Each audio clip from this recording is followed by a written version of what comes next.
Crypto Banter is the world's first interactive social cast for the crypto community. Get the latest news, views, interviews, and live conversations with crypto enthusiasts from around the world. This is where you call in, you make the show, and you bring the banter. That's CryptoBanter.com, where you talk crypto. That's CryptoBanter.com. Welcome back to the world's first dedicated crypto call-in streaming station. Remember, this is where you call in, you make the show, and you bring the banter. And if you do want to join the conversation today, we're going to be discussing a whole lot of things. You can call us on WhatsApp, Telegram, or just by dialing in using a US dialing number.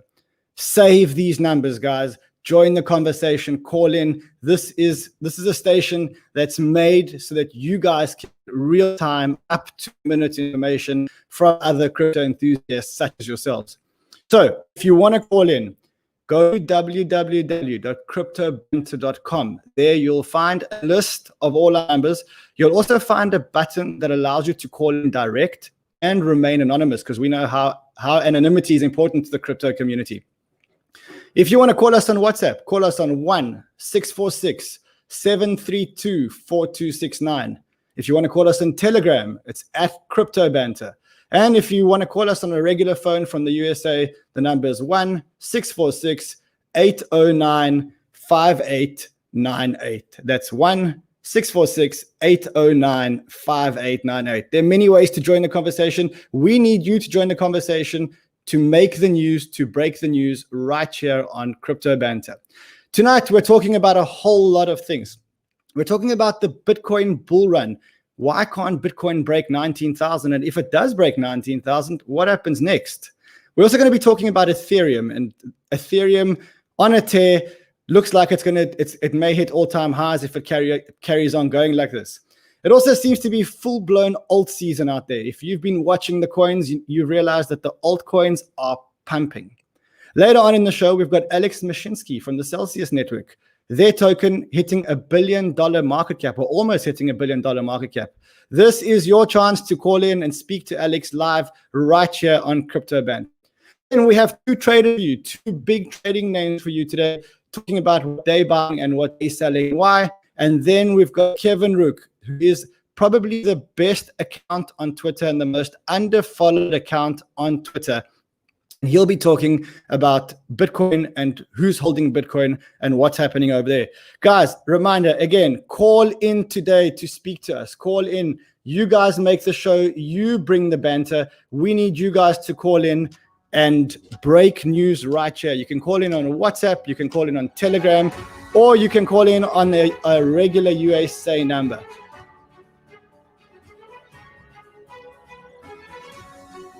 All right, to start the show today, what we're going to be doing is we're going to be talking about the pickle hack. And if you didn't follow the news on this weekend, Pickle, the DeFi protocol, was hacked. $20 million gone. The pickle token price halved. The pickle token price went from 23, 24 bucks right down to 10 bucks and now trading at about 14 bucks. Joining me to talk about the pickle hack is Andrew Thurman, who's the weekend editor for Cointelegraph. Andrew, welcome to our show today. Thanks for having me. Good to be here. You did some good coverage of the pickle hack. What happened there, man? Wow, that's an excellent question. So look, Pickle is one of these automated yield farming protocols. The way they work is by automatically implementing yield farming strategies in what they call jars. If you're familiar with Yearn or Harvest, that's very similar to a vault. It's functionally the same. You deposit some collateral and it'll then put it in some kind of DeFi lending protocol or something like that to generate a return and automatically rebuy more money on your money. So we actually had Pickle on our show last week, and we touted them as one of the most solid DeFi protocols. They seem to be a smart bunch of people. And in fact, if you followed Pickle in the early days, there was a vulnerability that was raised from a member of the community, and immediately the guys sorted out the vulnerability. And we thought that, after an audit and after the community points out a vulnerability, these guys have got it right. So what happened this weekend? Okay. First off, there was a lot of criticism of the auditors for not catching this vulnerability, but it's worth mentioning that it's not totally their fault. The strategy that got hacked was implemented a few days after the audit, so there's no way they could have caught it. But the way this particular hack functioned was something a little bit novel. There was a war room set up a few nights ago with some of the smartest hackers, developers in the space, and it took them a full 3 hours to break this one down. Traditionally, what we've seen with these DeFi protocol hacks is that an attacker will take out a flash loan and then use that huge pot of money they have to manipulate on-chain price and effectively come out with a kind of arbitrage attack. Instead, in this case, what the attacker did was what Emiliano Benassi, a white hat hacker out of Italy, called an evil jar attack. What he did was if I can share my screen, I could show a wonderful little breakdown of it.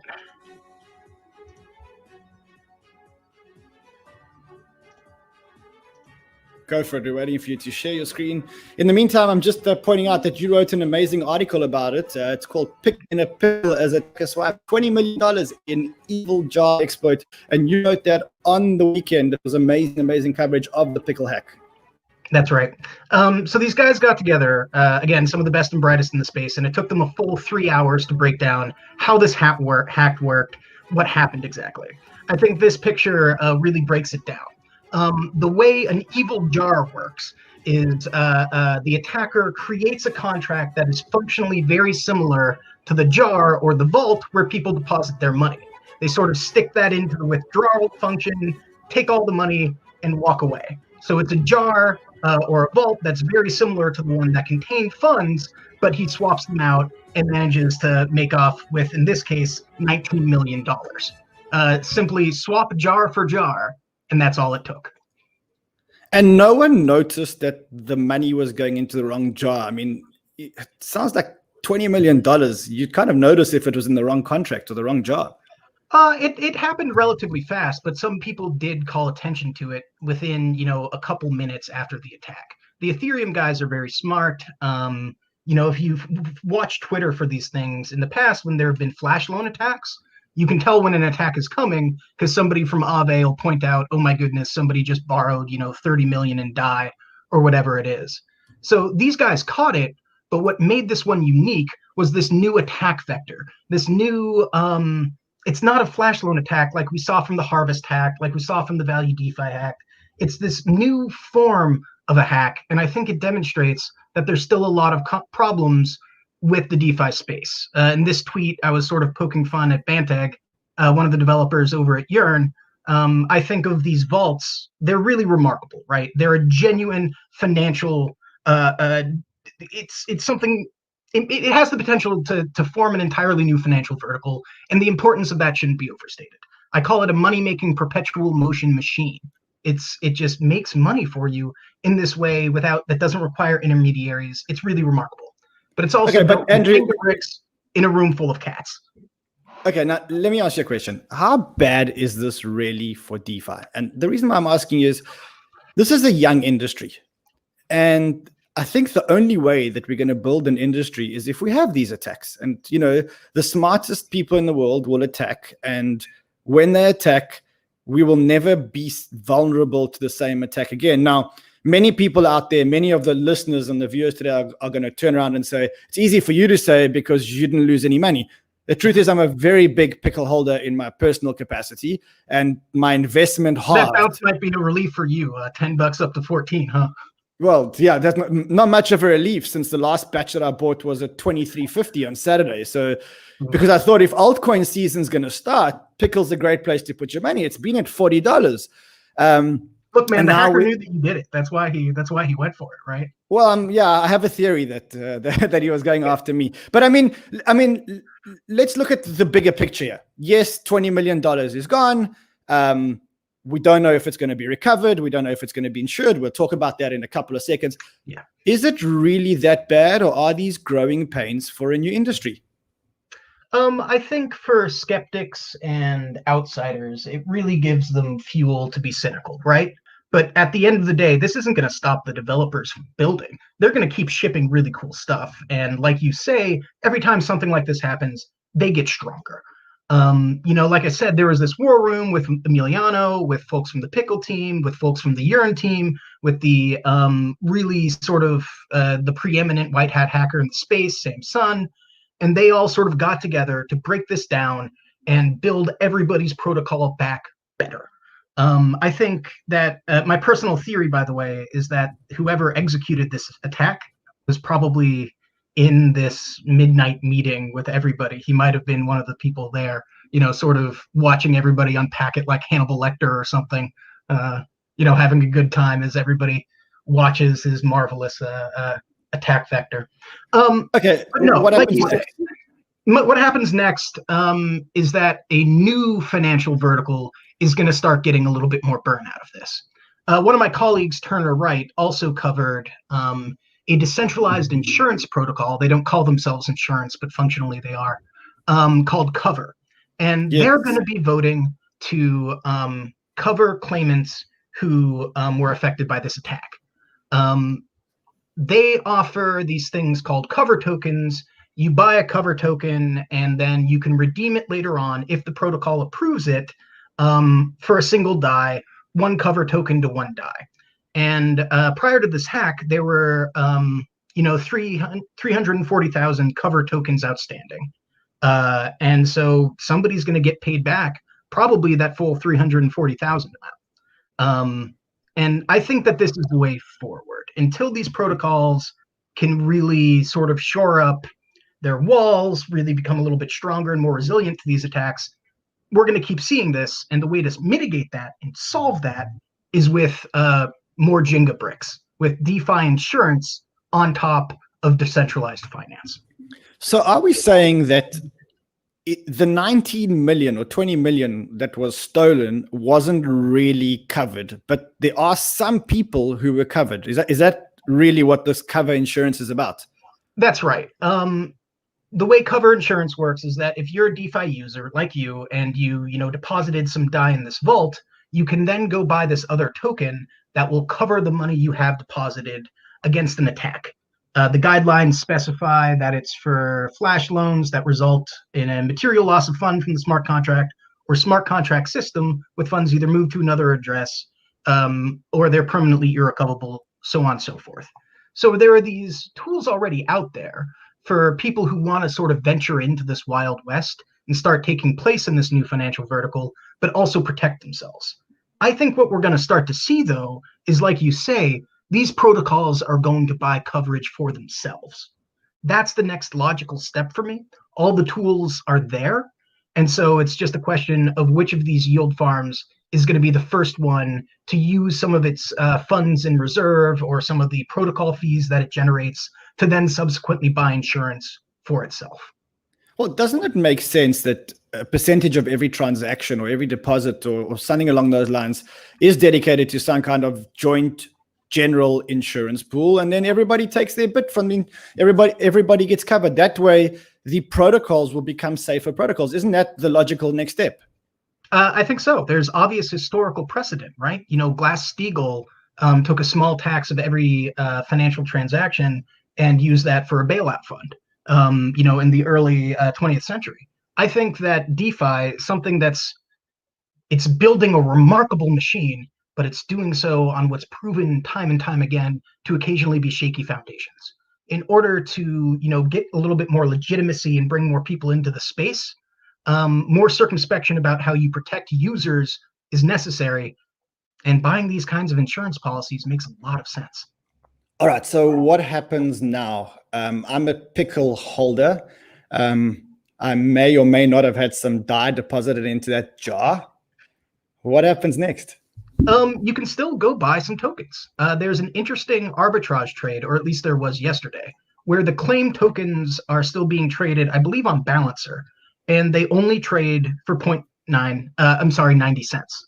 And each of those tokens, if the cover protocol votes to pass this, and I think they will, you can exchange those tokens for one DAI. So you're not going to be made totally whole, depending on how much you put in. But if you think that cover is going to approve a payout for this hack, you should probably go get some claim tokens. That could be very interesting. But cover's not going to approve a payout for everyone. They're going to approve a payout for the people who are covered by cover, right? No, that's not how they work. It's whoever holds the token. It is a very, very interesting system, but it kind of makes more sense when you think about how, how would you do that if you want to cover people who are affected by the hack? Do you take a snapshot of Ethereum? Like, it starts to get a little tricky. And just by using this token system, you can have some market forces working their magic. And I think their model where anybody can buy the tokens even after the hack is a very interesting one. So just a reminder that if you were a holder, or if you are a holder of Pickle and you want to call in and talk about what happened, you can call us now. You can get all our numbers at www.cryptobanter.com. You can also call in anonymously by clicking the call now button on cryptobanter.com. Otherwise, you can WhatsApp us. You can WhatsApp us at 1-646-732-4269, or you can Telegram us on @cryptobanter. We do have callers on the line. We will bring them in a second. Right now, we're talking about the big Pickle hack, the 20 million on. Andrew, the Pickle token price went from $25 to 10. It's recovered to 14. What is this recovery telling us? I think that,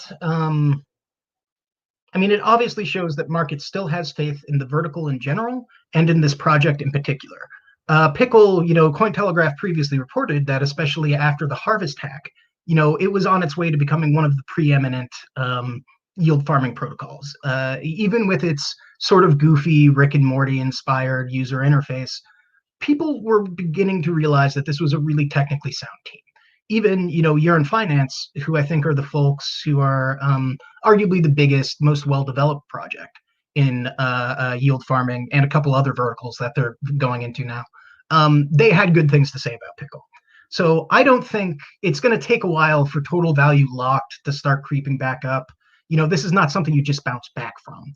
But in my view, I don't see why, Pickle can't recover from this and perhaps even come back even stronger. What does it do for DeFi as a whole? If you watched token prices on Saturday when this hack happened, you'll realize that, or Friday, whenever it was, you'll realize that the token prices came down. It was Saturday. The token prices, Yearn Finance, YFI2, all of them came down quite a bit, right? And then YFI's recovered, YFI2's recovered, Ethereum's going through the roof. What does this mean for all of those guys? Again, I thought it was really cool that war room came together with representatives from a lot of different protocols and even folks, just generic white hat hackers. The space, natively builds on itself. Copycat protocols, vampire, liquidity mining, just ways to take something and build it better. And it's led to, where were we with DeFi a year ago? A couple $100,000 in synthetics, and that was it, And this growth is because everybody comes together and occasionally works adversarially, but ultimately works together in a strange way. Even if you're trying to steal somebody's work, you're still building on it in a way. And I think that's the amount of progress and iteration and development. It's because of that, and I just don't see how that stops anytime soon. Yeah, so I think the guys from Pickle, we spoke to a couple of the team members, the community members, and we have been following Pickle for a while, and I think those guys will recover and they will come out stronger. I do believe that that it is a very good protocol and they are a very good bunch of a great community. The one thing I did notice though was that the Pickle Telegram group went offline. I don't know if you noticed that. I think that's to a certain degree a necessity. I can't imagine what it's like to be, well, I can, but being in a war room when something like this happens, when it's a red alert, when you need to bat down the hatches. There was a lot of misinformation spreading around Twitter, folks saying, oh, it's another flash loan attack. It wasn't. And it's, God, trying to do comms or PR in the midst of something like that it's insane. So I'm not sure if I'm going to criticize them for shutting down the Telegram. That just happens. Yeah. Okay. You also wrote an article a while back about the number of wrapped Bitcoin in circulation. So for our viewers that don't know what a wrapped Bitcoin is, Maybe just give us a little overview of what a wrapped Bitcoin is. Sure. I got a breakdown of this story. I'll share my screen again. If you want, I can give you a written view of this if you ping me on Twitter, and also the pickle hack as well. But this is an article I wrote on Saturday about, I think, what's going to be a more and more important part of what many people think is a looming Bitcoin supply crisis. But to start, folks talking about this, the Bitcoin supply crisis, that's been a hot topic for a couple weeks, maybe even a couple months. Last week, Banter Capital, the first Bitcoin hedge fund in the United States, they said that this price rise Bitcoin's experiencing right now is due in part to folks like PayPal buying thousands and thousands of Bitcoin in order to offer, their trading services coming out soon. Similarly, Grayscale has just been hoovering Bitcoin all year for their Bitcoin investment trusts. They now have 2.5% of all Bitcoin in circulation, which is an absurd number. I think at some point, Grayscale is going to have more Bitcoin than Satoshi. And so, okay, wait. While we're talking about this, it baffles me that at this stage of the game, the Grayscale premium is still so high on Bitcoin and Ethereum. If you look at the Grayscale premium last week, Bitcoin was at about 18%. Ethereum was at 50%. I mean, why are people willing to pay 50% more for their Bitcoin? I don't think, well, there's two things. There's convenience, and there's the more probable one that they just don't know any better. If you're, a 60-year-old boomer and you keep reading about this Bitcoin thing and your grandson is bugging you at the Thanksgiving dinner table, you're eventually going to throw up your hands and say, okay, I'll buy some. But you don't know how to go to Uniswap and get some wrapped Bitcoin or something. So you're going to buy what you're comfortable with. You're going to call your broker, and your broker is going to get you some GBTC, Grayscale Bitcoin Investment Trust. And so I think it's trading higher, and it has that premium for that convenience, but also because it's trading on sentiment. As it gets more in the news, more normies are going to want to pile in, and the easiest way to do that through the sort of systems they're familiar with is GBTC. So I don't think let's go going anywhere as long as sentiment remains high. Great. Let's go back to the story. So people are wrapping up their Bitcoin in Ethereum smart contracts, right? Yeah. So wrap Bitcoin. Big question. If you wrap your Bitcoin, is there a risk that you won't be able to get your Bitcoin back or to unwrap it? Because effectively then you don't hold a Bitcoin, you hold a wrap Bitcoin, a WBTC. That's right. And the answer to your question is, of course. The reason why Bitcoin maximalists hate wrapped Bitcoin is because the preeminent way to get wrapped Bitcoin right now, the way to get Bitcoin onto Ethereum, is through a semi-centralized source. Wrapped Bitcoin is done through this big old collection of different stakeholders and people, but ultimately they do have the power. You lock your Bitcoin into an address with them, and then they release to you some Bitcoin, wrapped Bitcoin on Ethereum. They could say no. Likewise, a lot of these protocols, Ren, others, who try to do a trustless version where Bitcoin is wrapped not through a centralized source, but programmatically and trustlessly through a smart contract. Ren's a great project, but at some point there's going to be a hack somehow of a wrapped or synthetic Bitcoin product. Anyway, back to the story though. So that is a risk, and people should be aware of that. But the reason why people are willing to do it is because you can still make a ton of money on your Bitcoin. You can do it in a way that isn't really available on the native Bitcoin network right now. There's a couple of really good Twitter handles out there. Crypto Yield Info is one I recommend. You take your wrapped Bitcoin, you move it into the DeFi ecosystem, you start making money on the Bitcoin while still having exposure to that asset. That's a really revolutionary idea. The way you can make money with Bitcoin is not just through the appreciation of the coins themselves, but also by including them in the DeFi world. That has the potential to really alter what miners do with their Bitcoin. When they mine, new blocks, they get some Bitcoin, and usually they sell them to cover costs. But what if they could use that Bitcoin that they mine to make additional money? That's going to remove a ton of sell pressure. And you look at the chart, just moved to DeFi Pulse for wrapped Bitcoin. Like, look at that. It goes from a couple million to we're nearing 2.5 billion on a really clean parabola. And this isn't it ironic? Isn't it ironic that so many Bitcoin are actually locked up in ETH? I mean, this must drive the maximalist mad. Their Pierre Rochard's eyes start to bleed whenever he thinks about it, dude.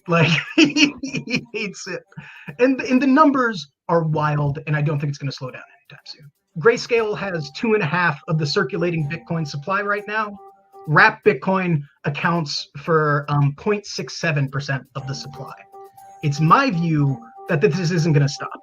I think by EOI 2021, there's going to be between 5 and 10% of the total Bitcoin supply wrapped on other smart contract enabled chains where it's making people money through DeFi. That is an incredible stat. And it actually makes sense that, as DeFi grows, so does Bitcoin and so does Ethereum. So you're getting this huge stream of momentum taking up both Bitcoin and Ethereum. Yeah. And again, I don't think we've seen anything close to the top of DeFi until every major issuer or offerer or exchange, Coinbase, PayPal, whatever it may be, is offering people a little bit of interest, even if it's just fractions of a percent, to hold their Bitcoin on the exchange. Because unless you're somebody who really believes in native Bitcoin and not your keys, not your coin, how can you trust this stuff? Why would I ever wrap my Bitcoin? Why wouldn't you go make money with your Bitcoin? It's an insane thing not to. And so it's gonna keep happening, and it's gonna significantly contribute to this growing supply crisis. Okay, before I let you go, because we've got 1 more minute left with you today. Before I let you go, are you a DeFi fan? Do you even DeFi? And if you do, what are your favorite protocols? Where would you put your coins today? Okay, everything I said today is not financial advice. And these are my opinions and not the opinions of Cointelegraph. But personally, something like 70% of my net worth is in DeFi in some degree. I'm a big fan of the time-proven ones, the oldest. Personally, I think Aave is a great way to dip your toes into DeFi. Lock up some of your crypto assets on Aave and earn a little bit of interest and start seeing what this world can really do. Yeah, I agree with you. What about the big names? What about Wi-Fi? What about Pickle? What about Harvest? What about all those guys? Are you? I was, and I still have a good bit of this and that locked up in different Wi-Fi vaults. And man, it's just tough to trust when you're somebody who's writing these headlines, right? Yeah. I'm gonna wait another couple months before I start seriously, putting money in vaults again, I think. So I love the fact you've given a disclaimer, because we have a station disclaimer which I'm going to play just to reiterate what it is that you said. Let's try to get it on. Crypto Banter is a social podcast for entertainment purposes only. All opinions expressed by the hosts, guests, and callers should not be construed as financial advice. Views expressed by guests and hosts do not reflect the views of the station. Listeners are encouraged to do their own research. And that's, of course, every time you listen to our show. This is not financial advice. This is just our opinions, and sometimes not even the opinions of the station, but the opinions of our guests. Andrew, absolutely brilliant coverage of the Pickle story. Pray for me that the Pickle price goes up. Pray for them, and pray for the many, many, many million holders that are out there. Pray for them that we get our money back and that the token price rises and they recover. Next up on the show, we've got a segment about trading. I want to bring in one of the traders and say, Nick, welcome to our show. Welcome. Nick, hello. Are you a DeFi man? I am, but I don't understand it enough to talk on it with authority. That's for sure. Did you take any bets on Pickle? Were you a Pickle holder when this all happened? Was not. I was actually tuned into that. That was pretty interesting. I didn't have any interest in Pickle, but the way they attacked was, I found that interesting. No Pickle at all. Haven't been wrapped up in any rug pulls, fortunately. All right, amazing. Andrew, thank you for joining us. Keep doing amazing work. Keep giving us stories as and when you guys are breaking them.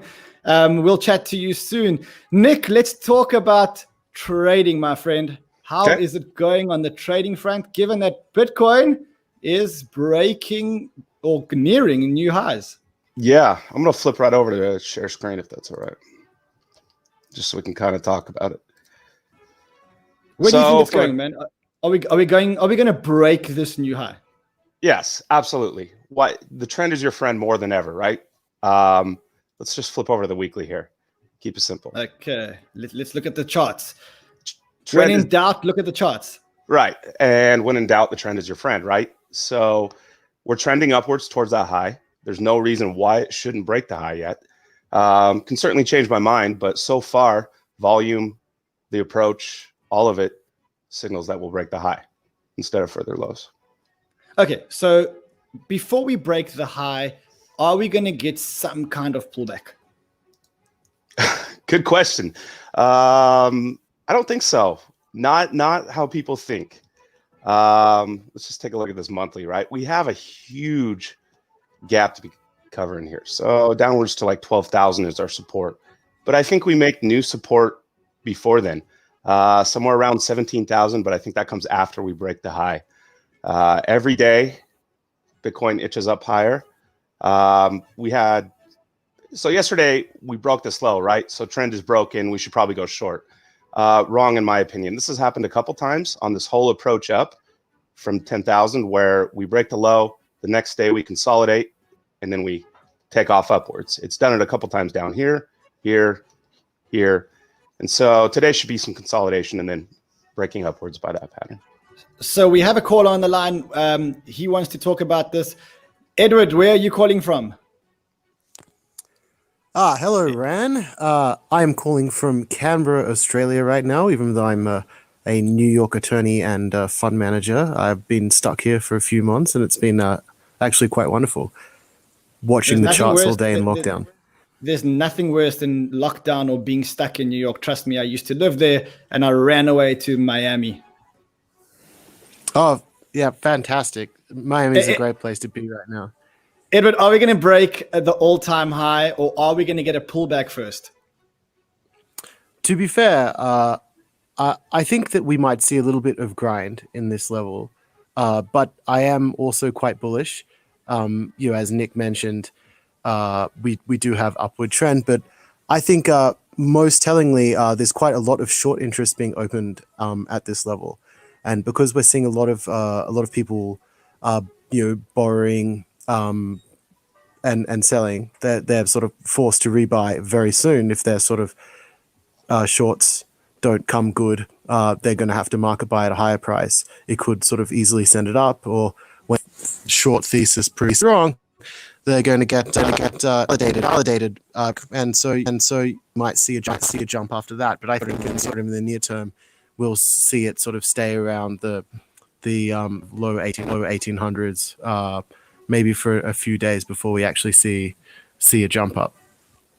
I think that sounds. Nick, I was going to ask you, what about the short interest? What are we looking at there? Is it at an all-time high? Are there lots of shorts open? It's not an all-time high, but I mean, certainly the last 4 hours there was a little bit more shorts opened up, but also longs. You can see they reacted too, so a little bit equal there. I'm not one to pay attention to funding a lot because traders can be wrong, and funding has shown time and time again that traders have been wrong. So that being said, I agree that it can be a grind up. One thing that we are doing is every time we break a new high on this daily, we come down and retest the support. You can see we retested support there, retested support there, retested support here, retested support here. That's healthy. That's a healthy grind all the way up.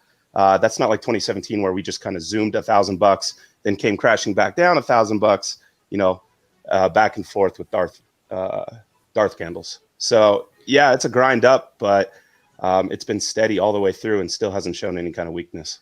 So I've got some breaking news. Ethereum went over $600. It went to $603. It's now back down at $589. What's a better trade now, Bitcoin or Ethereum?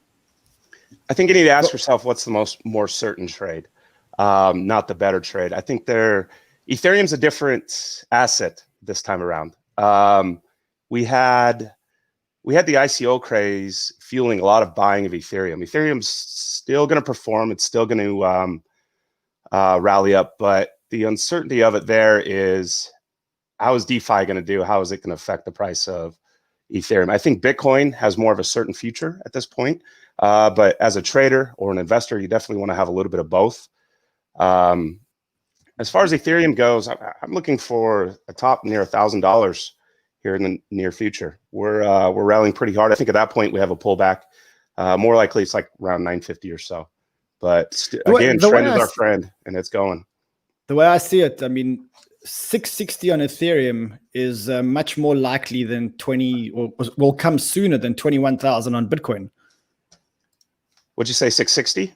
Yeah, I mean, 10% up in Ethereum would take us to 660. I mean, 660 on Ethereum seems like it could come easier than 21,000 on Bitcoin. Certainly. So one thing to keep in mind, though, is if you look at Ethereum on the daily, it's broken out, has not tested any of that support below. It hasn't found a solid base for it. So there is definitely more upside, as you put it there, but I wouldn't be buying if I'm not already in Ethereum right now at the top. I'd wait for this pullback, definitely.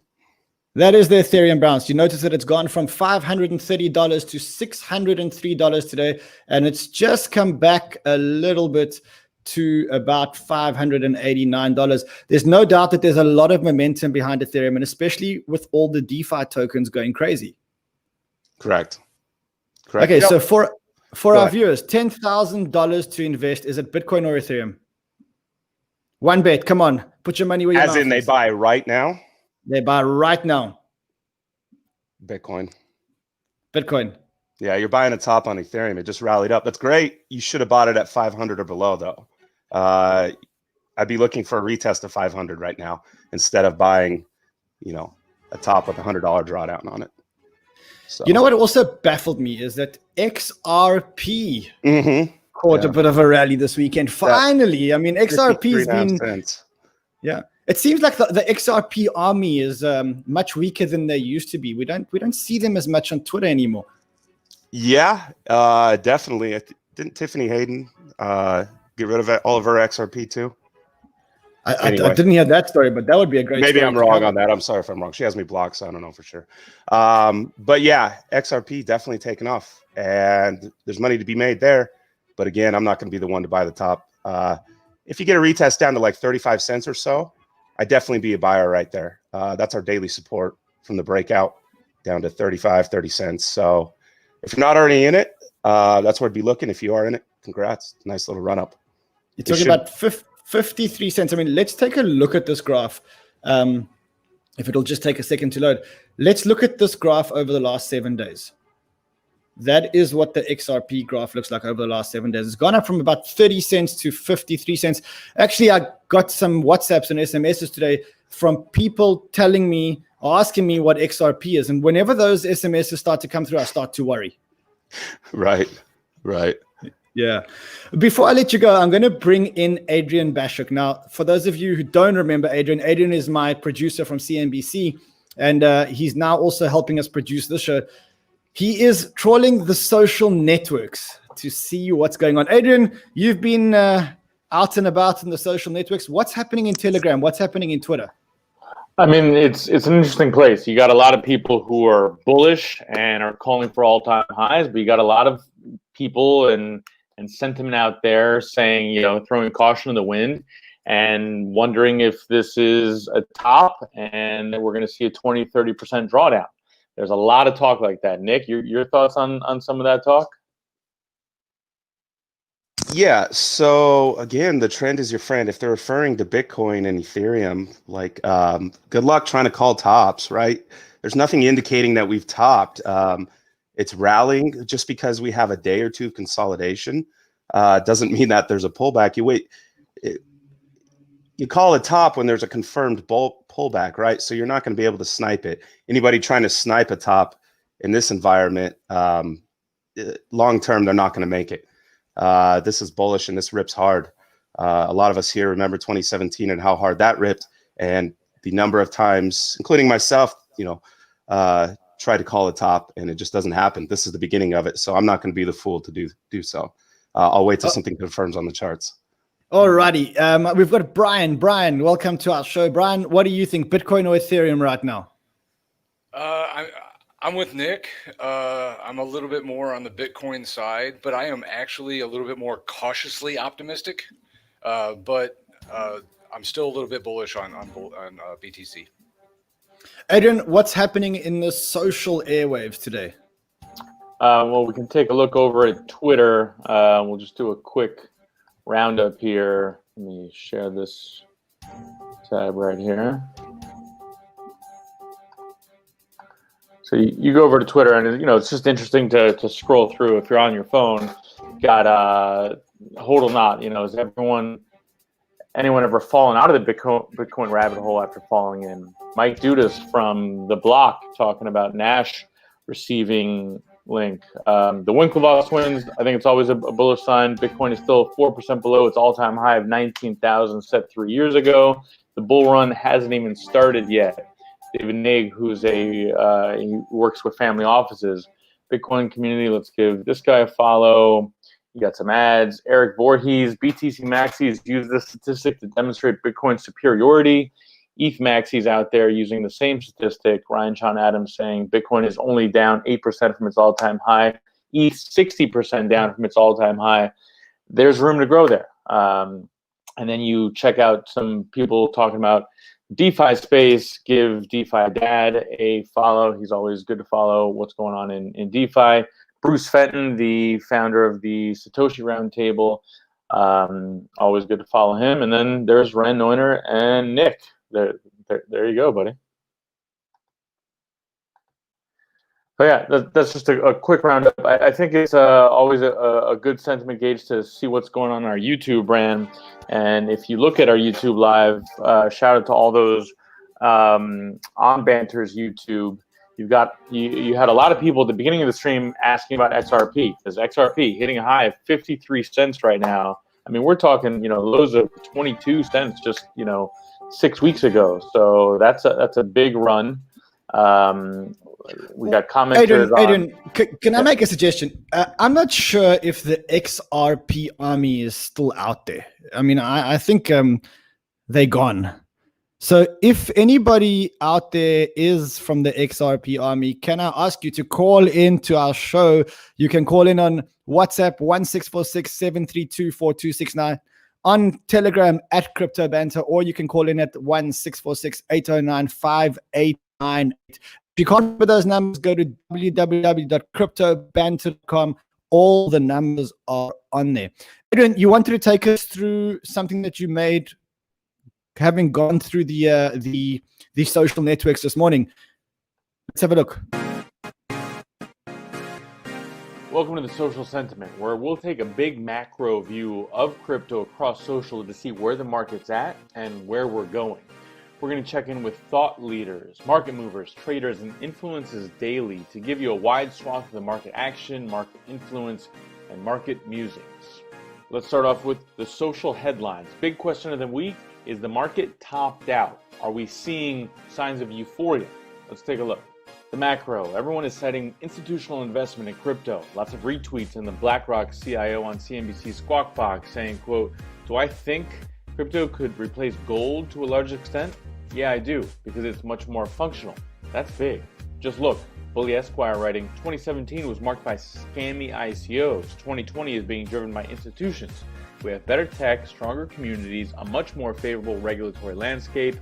I am much more bullish on crypto than ever, more than ever.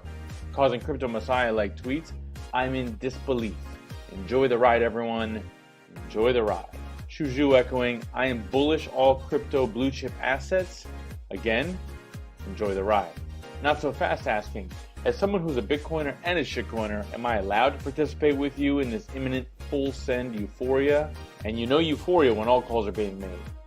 The Wolf of Wall Street, Scott Melker, calling out things like Cardano, Algorand, Compound, EOS, and VeChain. Still valid? We'll see. So remember, with euphoria comes caution, and there's some throwing caution to the wind right now. Crypto Gains writes, I'm net short. If this is a bear trap, it's a spectacular one. Crypto Hedge writing, I smell a bloody week ahead of us. We'll see, but lots of bullish things. Maybe a trickle down to ETH from Bitcoin, huh? Vitalik promoting the ETH 2.0 deposit contract has reached more than half its target. Just take a look. You can see it here. And you can see an exclusive interview with him and Coinbase's CEO Brian Armstrong on the Coinbase Speaker Series. We'll always be playing up good crypto content here on Banter, so follow along and we'll funnel some good things to check out. On the regulatory front, more good news. Marco Santori reports the U.S. Comptroller of the Currency proposes rules prohibiting large banks from discriminating against some, crypto companies. It's a big deal. And also remember, the CFTC chairman has been making positive rumblings about crypto. See his latest Coinbase talk. So as we look ahead, look back. Think about all the charts you've checked out, the trades you've made, the trades you've missed, and soundly stake your positions. Like Travis Kling. He says, imagine the mindset of seeing Bitcoin's insane run in 17 and not buying, then 18, 19, now you're staring at this and think back at all-time highs and you own none. Brutal. Or if you were Dave Portnoy and King Kobe roasts you for selling after a $500 drawdown. And then look what happened. Ouch. But again, this is crypto, par for the course. Just listen to Melton Demomours and keep crypto sacred. If your idea of Bitcoin succeeding is boomer banker bros finally getting it and trying to co-opt it for their own gain, then I don't really know what to tell you. Great note to end on.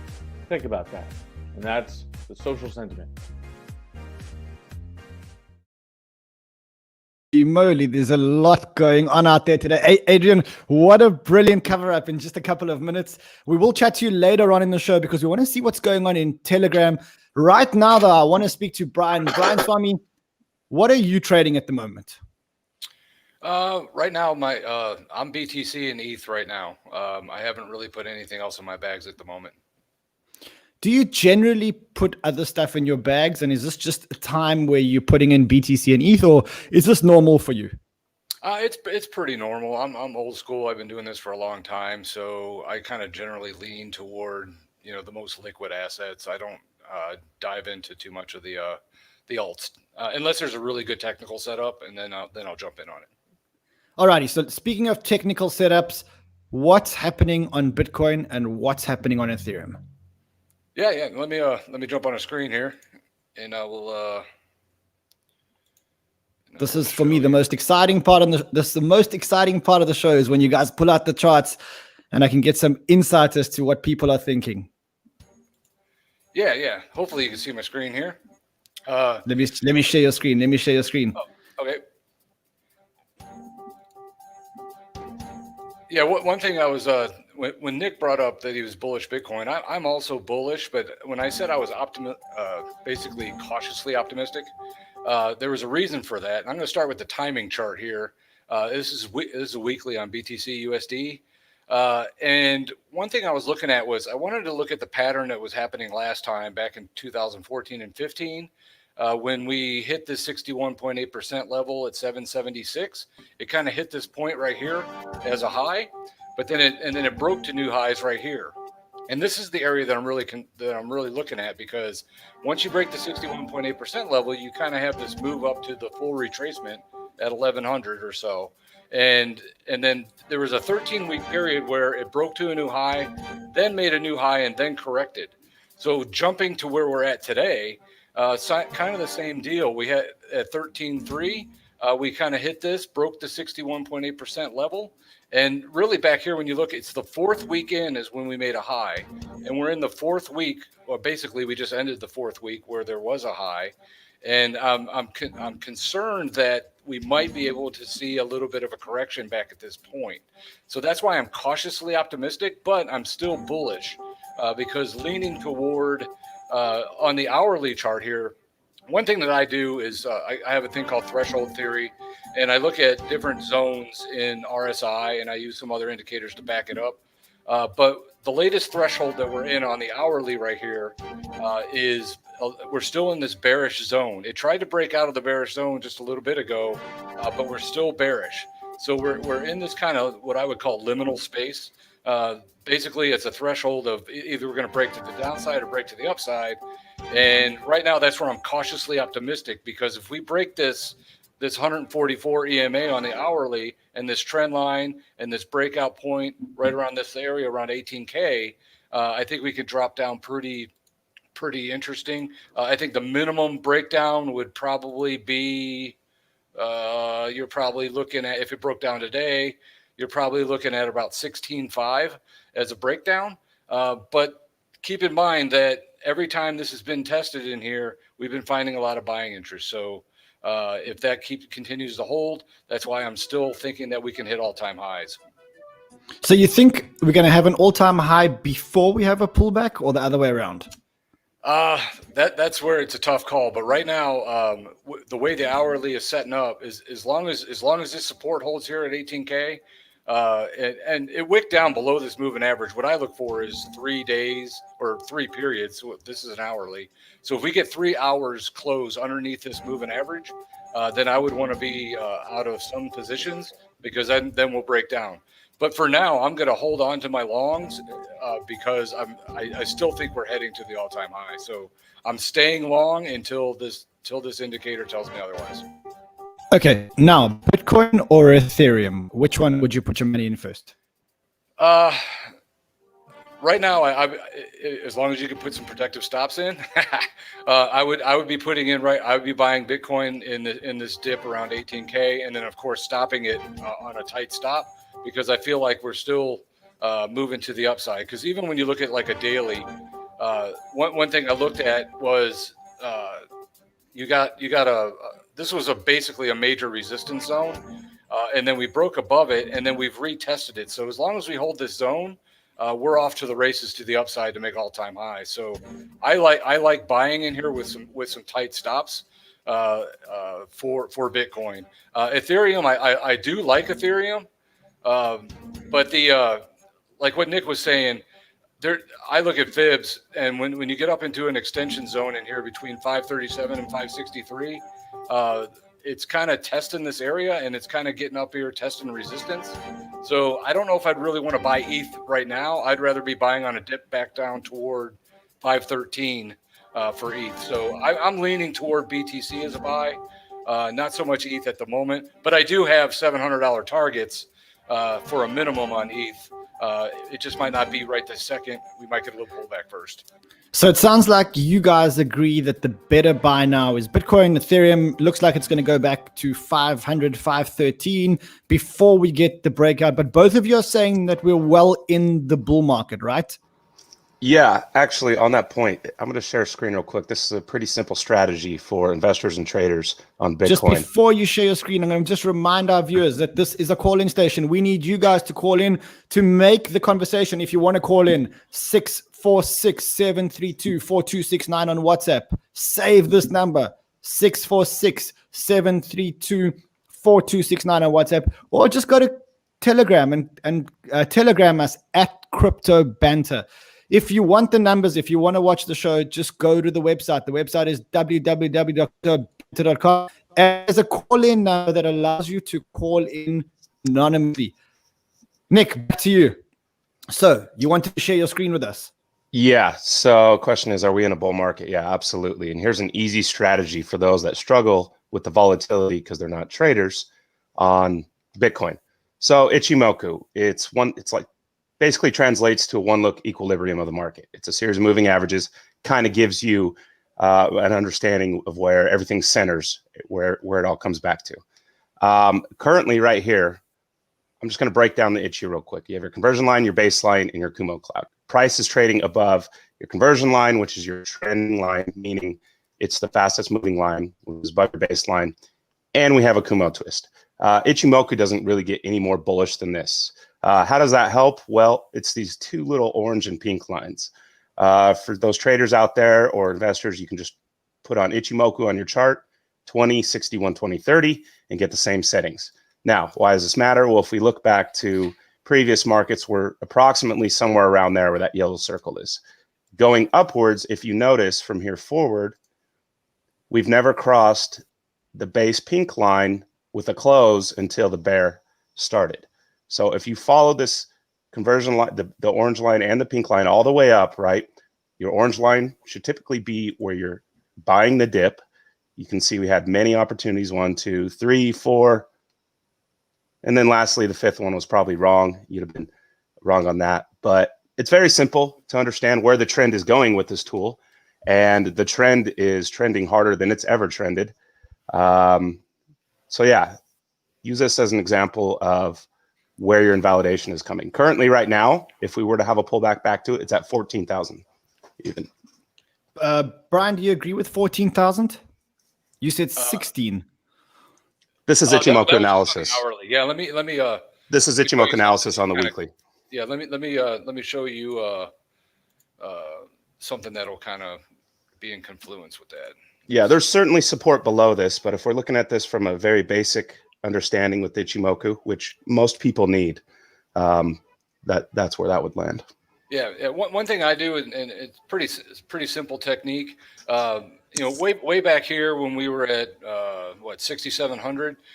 What I like to do is take the fib levels here, and what you do is you kind of take it up to the next high, and then you look at this. You look at the 38.2% level as an area of support, and as long as it doesn't close 3 times below it, then the support typically holds. And then as the market continues to go, just move it up to this level. And then as you can see, the 38.2 shallow fib is right here. It never closed 3 days under it. And then you kind of continue it on. And then and just kind of use this as a guide. And then as you can see, the 38.2% level hit here. Wick down there many times, but never closed well in three consecutive closes underneath. And this is a daily. And then as you kind of continue and move up, if you get all the way up to the top of where we're at, right now the 38.2% level is at 14.3. So if we break down all the way to 14K, the structure is still bullish long term as a primary trend. It's just that would be a nice bearish correction in an overall bullish market. So yeah, I do agree with the 14K if it starts to break down. Is a correction a healthy sign in a bullish market? You need some kind of pullback before you make your way up, right? I mean, isn't that the theory? I think you need to understand. You got it. Oh, go ahead, Nick. You think you need to understand, so for every trend, every uptick, there has to be a correction or consolidation for a market to stay healthy, right? Buyers have to regather, that demand has to come in.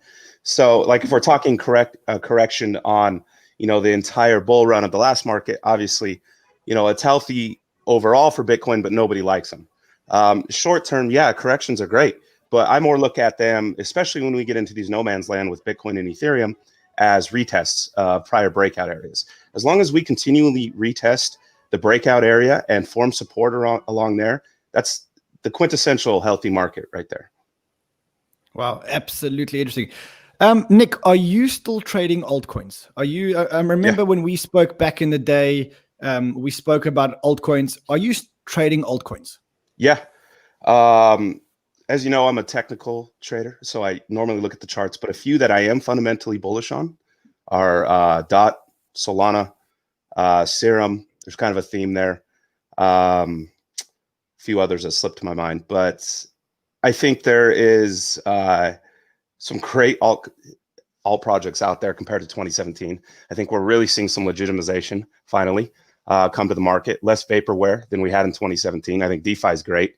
And there is a ton of money to be made on all this volatility with all these alts. Okay, I'm going to show you a chart. Tell me if you're familiar with that chart. I mean, I know that it's Celsius because I can see it says Celsius, but other than that, no.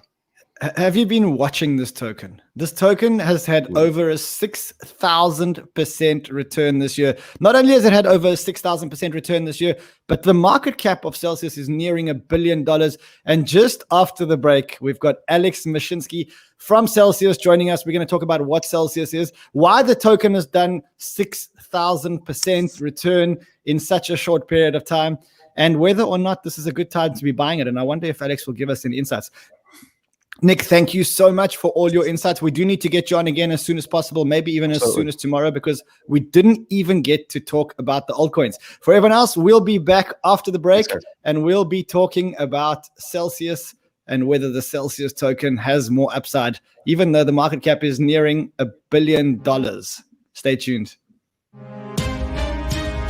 Crypto Banter is the world's first interactive social cast for the crypto community. Get the latest news, views, interviews, and live conversations with crypto enthusiasts from around the world. This is where you call in, you make the show, and you bring the banter. That's CryptoBanter.com, where you talk crypto. And we're back, and now we're back with Alex Mashinsky from the Celsius Network. He's the founder of the Celsius Network. He's also a serial entrepreneur. I think this is his fourth rodeo. Alex, is this your fourth rodeo? Eighth startup as a founder. This is my third unicorn, though. So, you know, I must make a confession. Alex, we've known each other for a long time. I think we've known each other since the beginning of 2017 or 2016, somewhere around there. And I kept seeing you, I think, from the time that you started raising money for Celsius. And I remember thinking to myself, is this guy a nutty professor, or is he actually going to crack the crypto code? And it seems like you may have cracked the crypto code, or at least for now.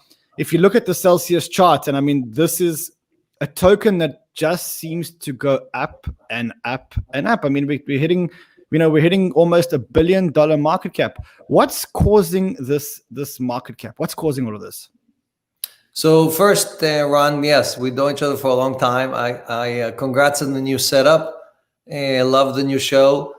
And look, if you read our white paper from 2017, you will see that Celsius has not changed anything about what we talked about, what we're going to build, and what we're going to do every day. So we're not somebody that pivoted. We're not somebody that came up, stumbled upon a new DeFi thing or anything like that. So we promised, when me and you talked about it in 2017, we said that the first wave of crypto was all about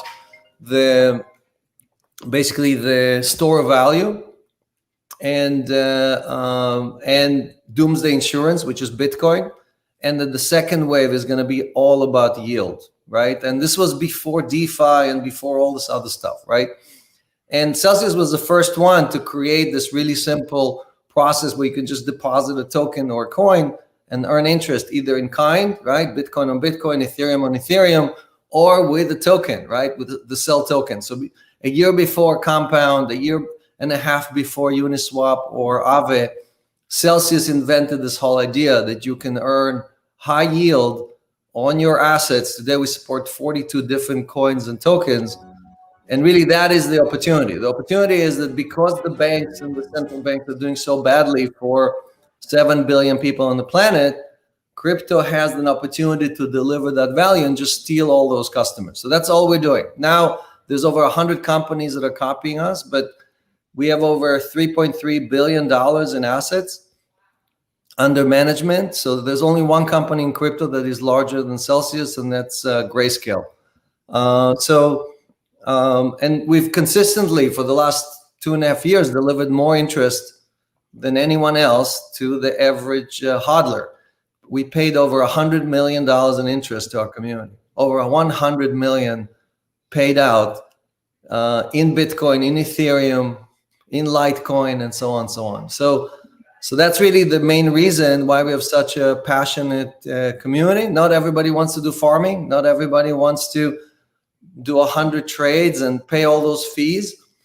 And Celsius charges no fees, right? There's no withdrawal fees or loan fees or deposit fees or account maintenance fees, no fees whatsoever, right? Which is the opposite of what banks do every day. So that's really the secret to why we are so doing so well. So Alex, I'm going to start a little bit critical because everyone knows I'm a big fan of Celsius, but let's ask some tough questions. The first question is, if I deposit my money into Celsius, is the money sitting in a centralized system? In other words, is there a vulnerability that your system or your vaults can be hacked and then goodbye my Bitcoin, goodbye my Ethereum? And if that's the case, is there some kind of insurance? Yeah, so if you put your money on an exchange, let's say you put your money in Binance or in Coinbase, that vulnerability exists because your coins are basically sitting in a centralized vault, usually in cold storage, and if somebody managed to get in there, they can grab them. With Celsius, 80 to 90% of all the coins are deployed at all times. What does it mean they're deployed? That means that they're not in our wallet. They're not sitting in cold storage. So yes, there is counterparty risk of did Celsius give these coins to a trustworthy institution, but there's very little risk that you're going to lose all your assets because somebody hacked a cold storage or hot wallet that we use on the way. Also, Celsius is the only company that I know that has $30 million insurance on the hot wallet. So as we move funds back and forth, they are insured. And again, our cold storage wallets are usually almost empty. So there's nothing to steal over there. If there's a lot of assets there, then they're not earning. Then it's a Ponzi scheme. Then where is the yield coming from? So Alex, when we give you our Bitcoin and our Ethereum, or when we deposit them into Celsius, who is buying them on the other side of the trade? So we lend to 4 different customers, right?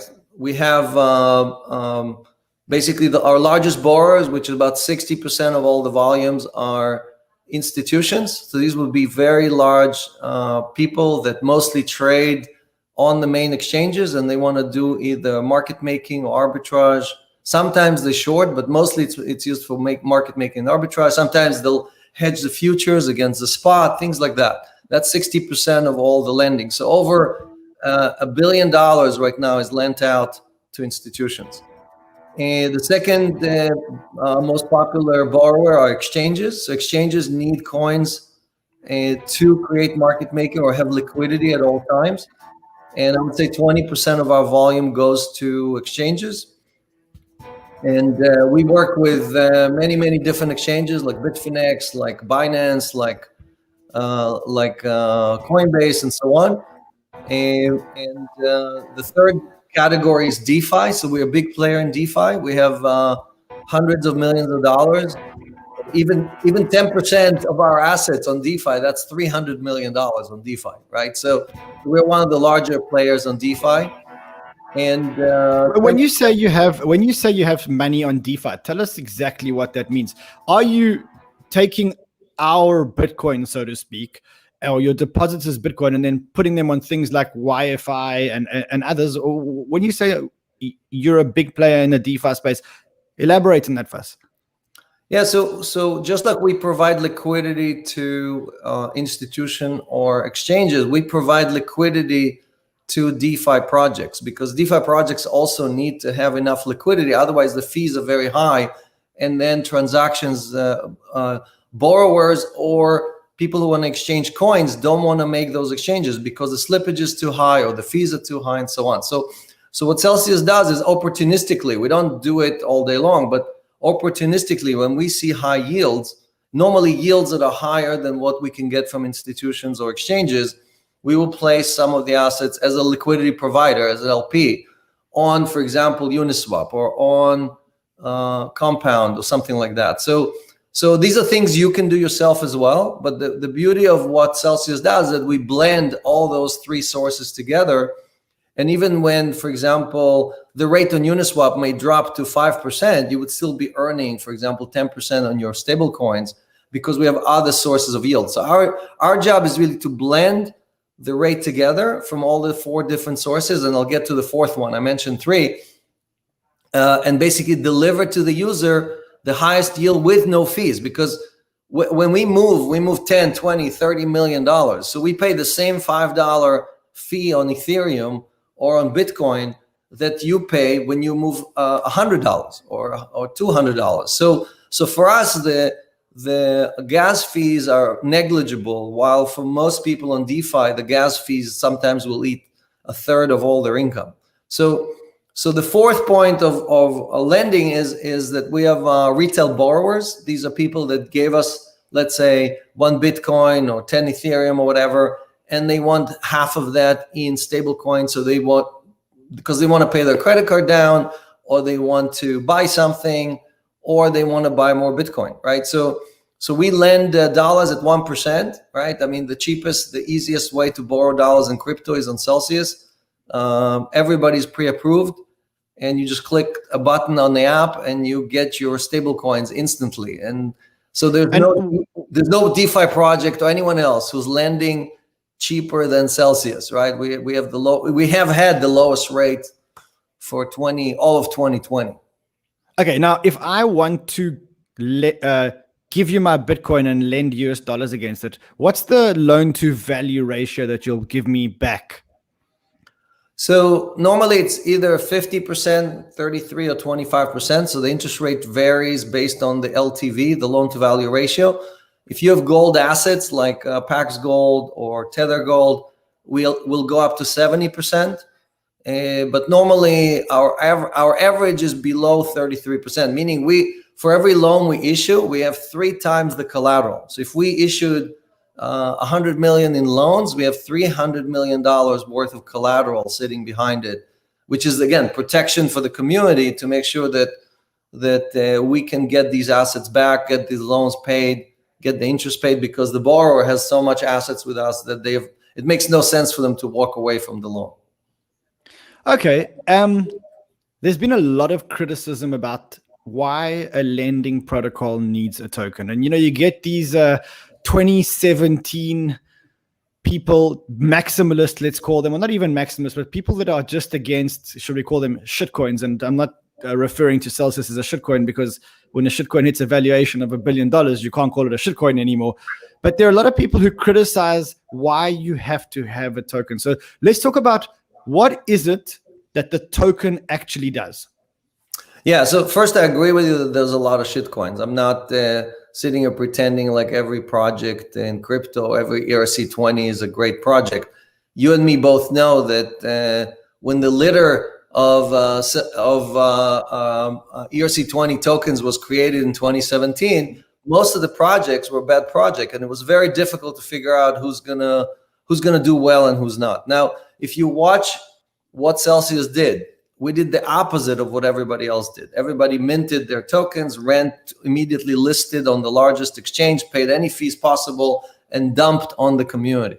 Celsius waited a year to list anywhere, right? We still have 100%, we the company, still have 100% of all the Cell tokens we had when we did the ICO, meaning we did not sell a single Cell token after 2.5 years and reaching $1 billion valuation. So actually Celsius is the largest buyer, just like BNB is the largest buyer of BNB, Binance is the largest buyer of BNB, Celsius is the largest buyer of Cell token in the market. So my point is that just if you look at instead of looking at what they say, you look at what they do, we definitely doing the opposite of what every shitcoin or shit project does. Now let's talk about what is the utility? Yep. I want to understand. If I put it in a context. Yeah. I put it in the context of our behavior, because it's very important to understand what's the utility in the context of why we are buying token every week. So the main utility that customers use is to earn more interest. So basically, just like when you fly an airline and they give you miles, you can earn in kind. So basically Ethereum right now pays 5.5%, but if you earn it in Cell token, you will get 7.5 or 8% on the same Ethereum, right? So you have to decide what you want to earn in. Do you want to earn in your own native token, in your own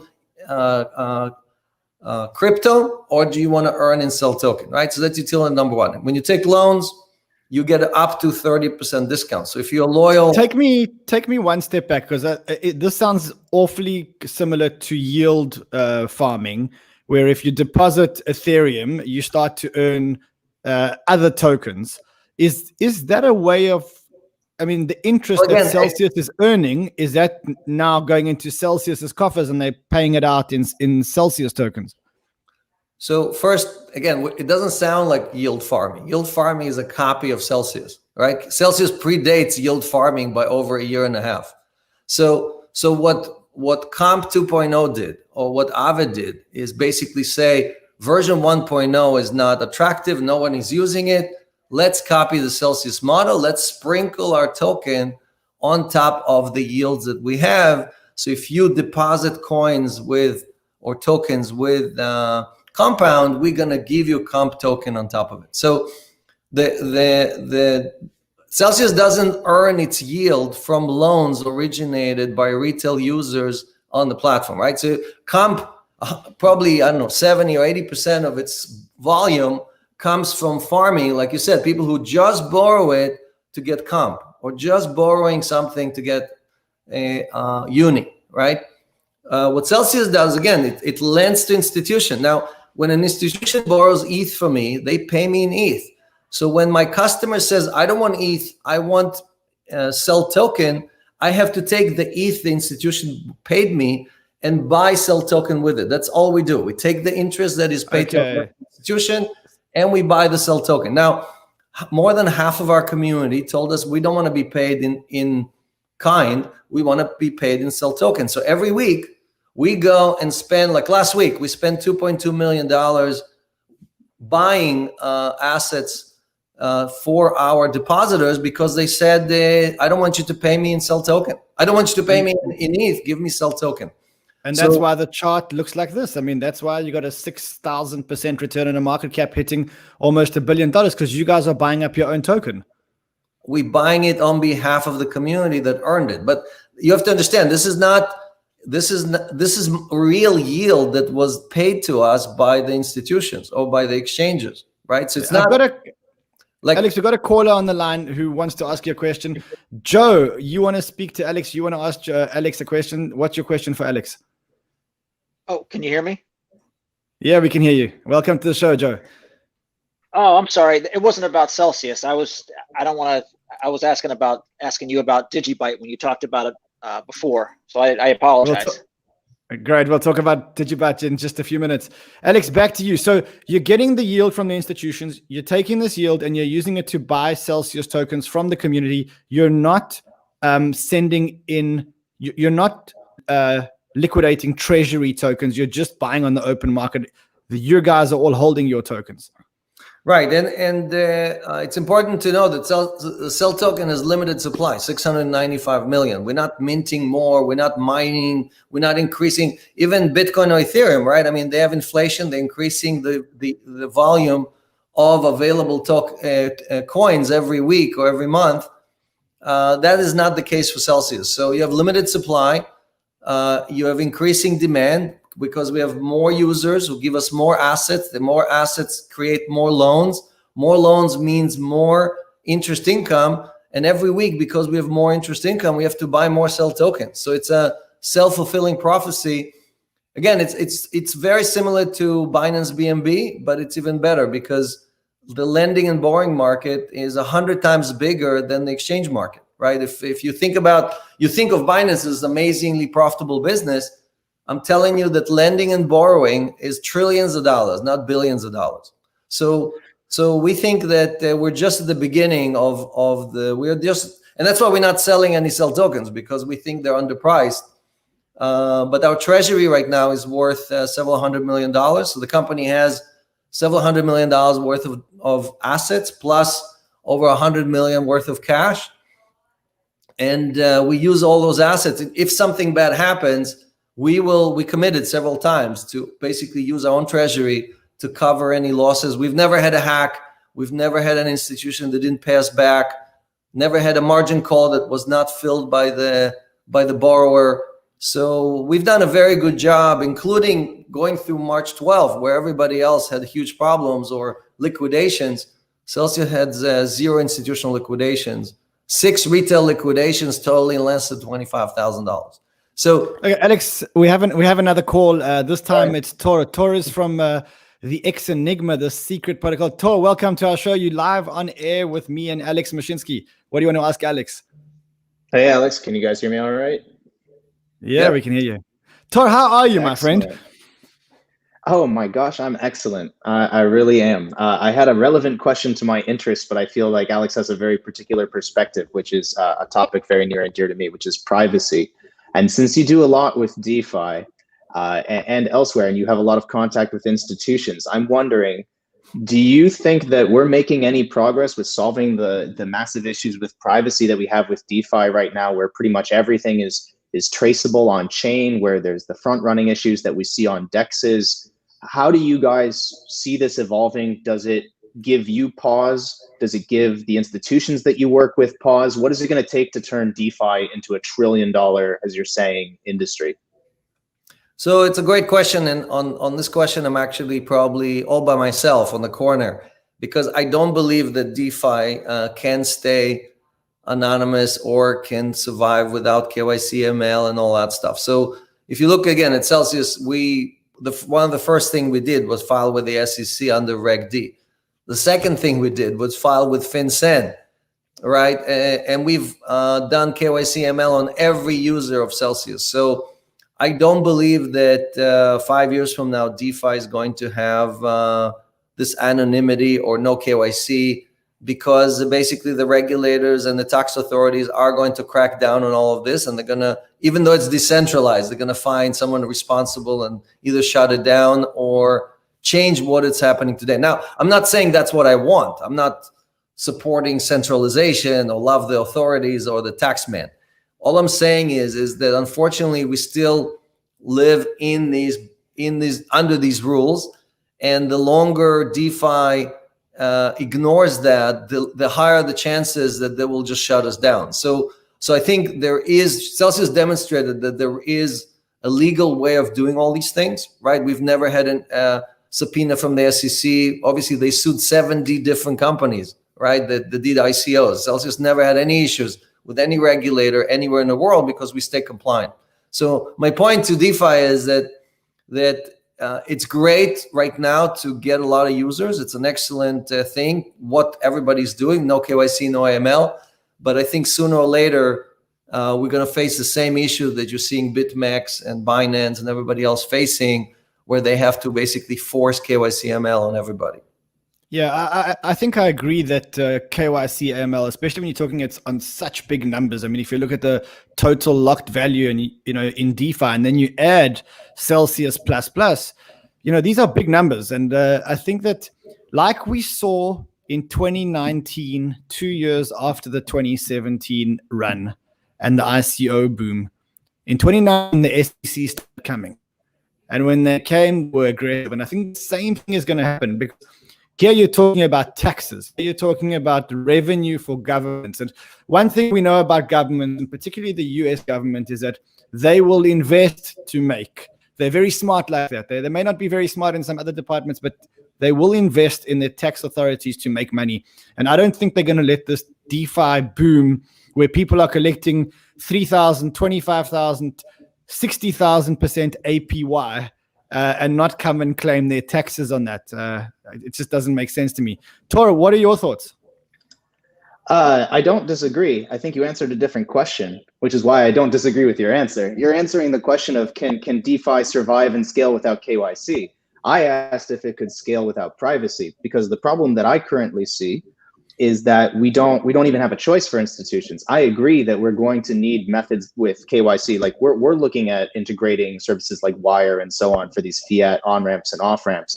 My question is more like, if you're an institution, maybe you don't want everything that you're doing within this decentralized open financial system to be public to all of your competitors, to be public to just everybody. That's the situation we're currently living with. I'm not looking at a situation right now where things are too private in DeFi, and therefore I'm worried about regulators. I'm looking at a situation where everything is too public, and therefore we're not creating the same scale of markets that we could if people were able to choose like what of their interests to reveal to whom. If they could reveal it to regulators and not to their competitors, I think you would have a much more liquid and competitive and successful DeFi ecosystem. Do you think we're agreeing, or would you disagree with that as well? Yeah, so I would disagree. I think DeFi is fundamentally, or CeFi, right, is fundamentally structured differently, and each institution has to decide if they're comfortable with it or not. Do they want to operate in this environment or not? I mean, the internet, again, you can do a trace route on any connection and see exactly not just who you're talking to, but what server or what node is being used on the way and so on. So inherently, the infrastructure that we're talking about here is transparent. There's nothing to hide.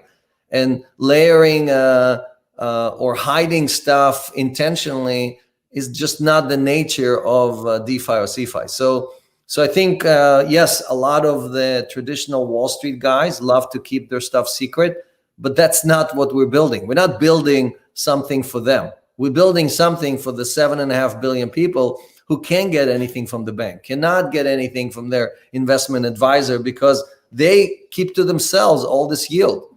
JP Morgan makes 17% return on capital. So why are they paying you 0.1% on your capital? Right? So it's not that they're not earning the money. They're earning the money, but that because they can hide how they're earning it, you don't get to see anything. You don't get to know how they're using your money.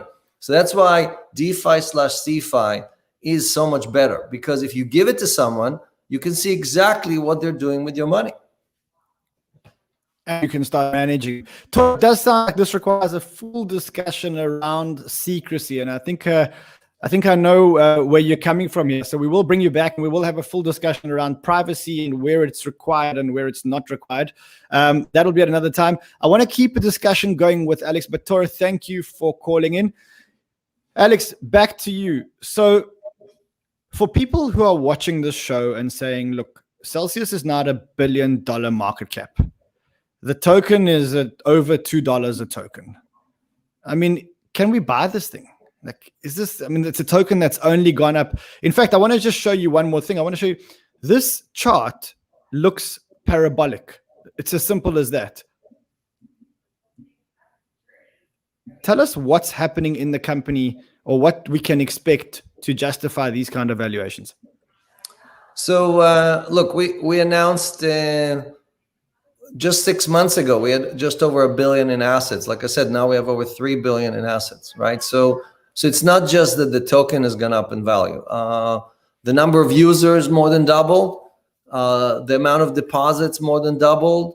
The amount we earn more than doubled. So everything is growing with it. It's not just that the token value is growing because there are so many people buying into the token, and it's just like going to the moon, right? I mean, all the stats of the company, which are available, by the way, you can see all of that live if you download the Celsius Network app. You go to the community page, and you have real-time feed of how many users, how much in deposits, how much in interest earned. We report all those numbers in real time, and you can decide for yourself if the token price justifies it or not. I would say that for most of 2019, meaning last year, the token was dramatically undervalued. That is really the story of Celsius. It's not that it's now just catching up with where it should have been all this time. I mean, now that everybody realized, gosh, Celsius has a better business model than any of these DeFi guys, and I'll explain to you why. If you go to any project on DeFi and you look at the rate to borrow and the rate to lend, you would see that you, the depositor, are only getting half or less of what the project is lending your coins at. So the return to the community is less than 50%.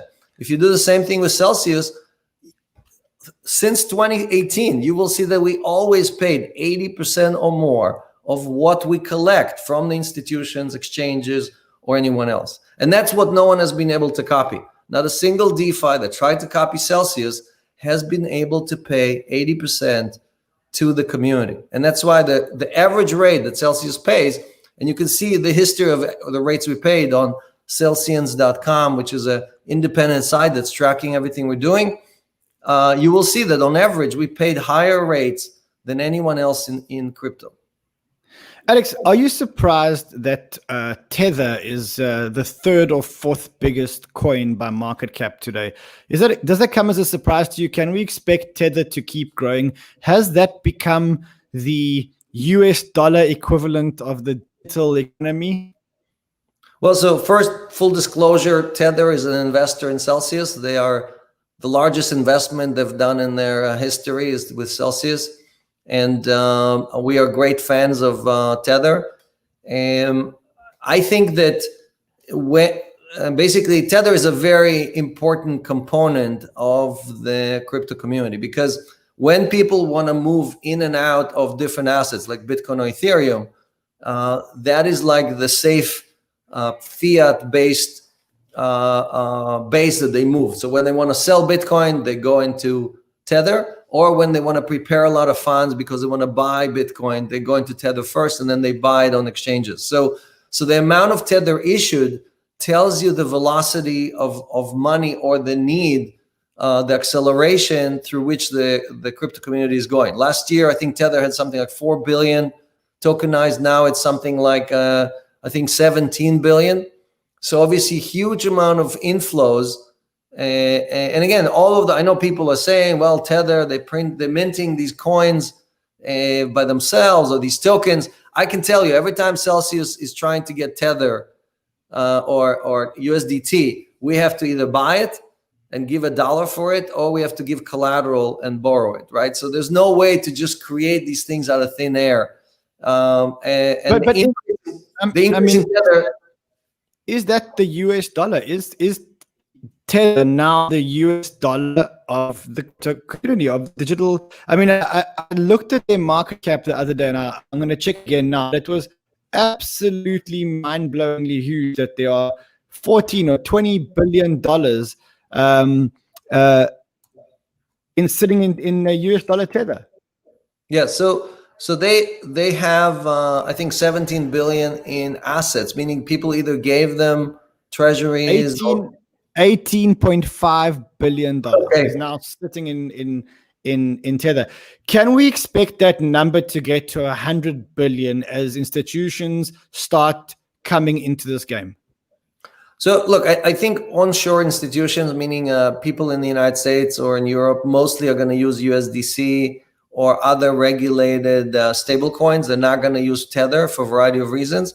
But a lot of hedge funds and exchanges and other places use Tether. They prefer Tether to USDC and USDT. For example, because US authorities cannot just freeze or confiscate those assets. So there are advantages and disadvantages to each one of the stable coins. For example, Celsius supports 11 different stable coins, right, in our wallets, because we don't choose winners and losers, right? Our job is to enable the community to pick what they want, pick the winners. And Tether is one of our most favorite, but USDC is doing very, very well as well. So again, I think Tether will reach probably 30, 40, 50 billion. I don't know if it's going to get all the way to 100, because there's a ratio between Tether and Bitcoin and Tether and Ethereum, right? There's a ratio between the market cap of those two assets. So as the market cap increases, Tether keeps up with being a pro rata of that market cap. You cannot exceed the market cap of Ethereum or of Bitcoin. So Alex, we are running out of time, but before I let you go, I've got a comment here from Rob Groove. Rob saying, hey, Crypto Banter, can you ask Alex where I can buy a physical Celsius coin for my coin collection? Are there physical Celsius coins anywhere? If you ping me on Twitter or send me an email, alex@mashinsky.com, I will send you one for free. Alrighty. I've also got Crypto Yoda on the line. Crypto Yoda, welcome to our show. You're live on air with Alex Mashinsky and myself. Crypto Yoda, you there? Crypto Yoda, are you there? Come in, Crypto Yoda, over. Okay, I guess we had him on the line and we lost him. Alex, we are out of time. We're going to cross over to Adrian Bashuk now, who's been trolling the Telegram groups. Adrian, what are the Telegram groups saying about Celsius? Well, Celsius, it has its own rabid community. So we're seeing a lot of DeFi talk on the Telegram groups. Let's bring up the screen right here and troll Telegram. I mean, you've got crypto Twitter, which is thought leaders, and you've got these Telegram groups. One of my favorites is the Trading Pit, brought to you by the Hero guys. You can see a ton of trading talk all day long. The Trading Pit, if you follow it on Telegram, people are talking about Toro here. You can just go all day long. Obviously, a lot of talk about Ripple, because we've got such an unprecedented run in terms of the last week alone on Ripple. They call out a lot of crypto Twitter influencers in some of their calls. But again, the Trading Pit, you can check out Gem Collectors, 6,000 members in there. And this is just some of the bigger volume groups that we're seeing right now. Obviously, people following YFI and Rune. If you missed that $8,000 dip on YFI, it shot up to 26, back down to 22. People are still looking for a dip to get back into there.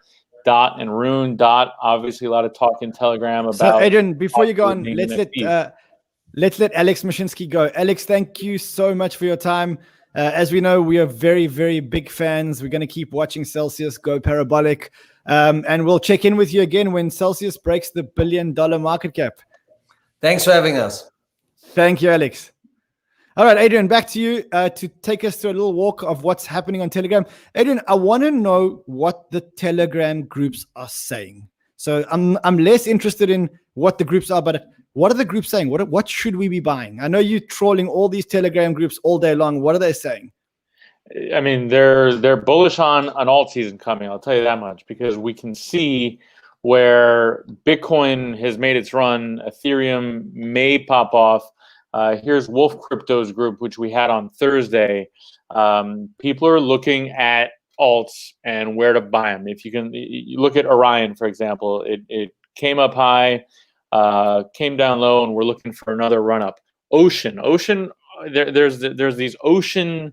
You had the XRP Army, then the Link Marines, and now we've got the Ocean Navy.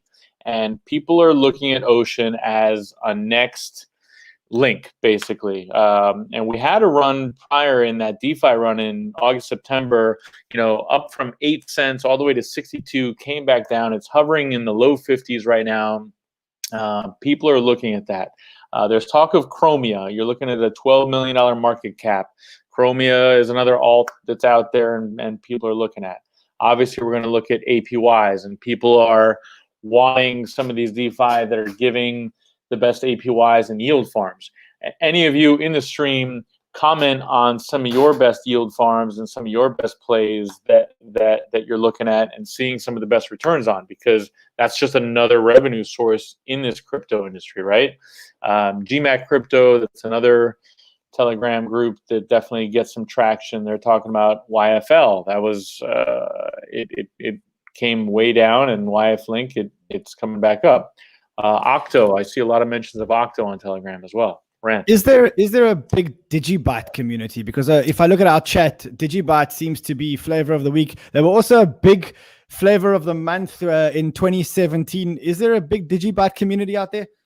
There's a big DigiByte community, but obviously these are DigiByte holders. I mean, these are ones who probably picked it up in the 2017 run and were expecting it to go to, it hit 10 cents at one point and then $1. There was I'll always talk about DigiByte at $1. We're looking at it at 2 cents. It had that run in the DeFi August, September run. God bless DigiByte holders. You guys are in for the long run. It's fast. It's scalable. Is it going to plant any big ETH or other blockchains? We don't think so.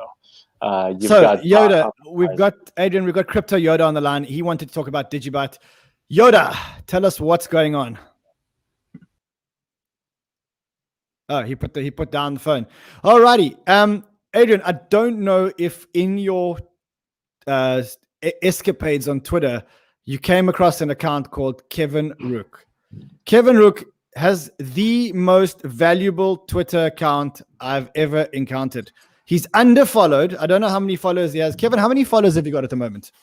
I think it's about 13,000. He is Many the most of them from you.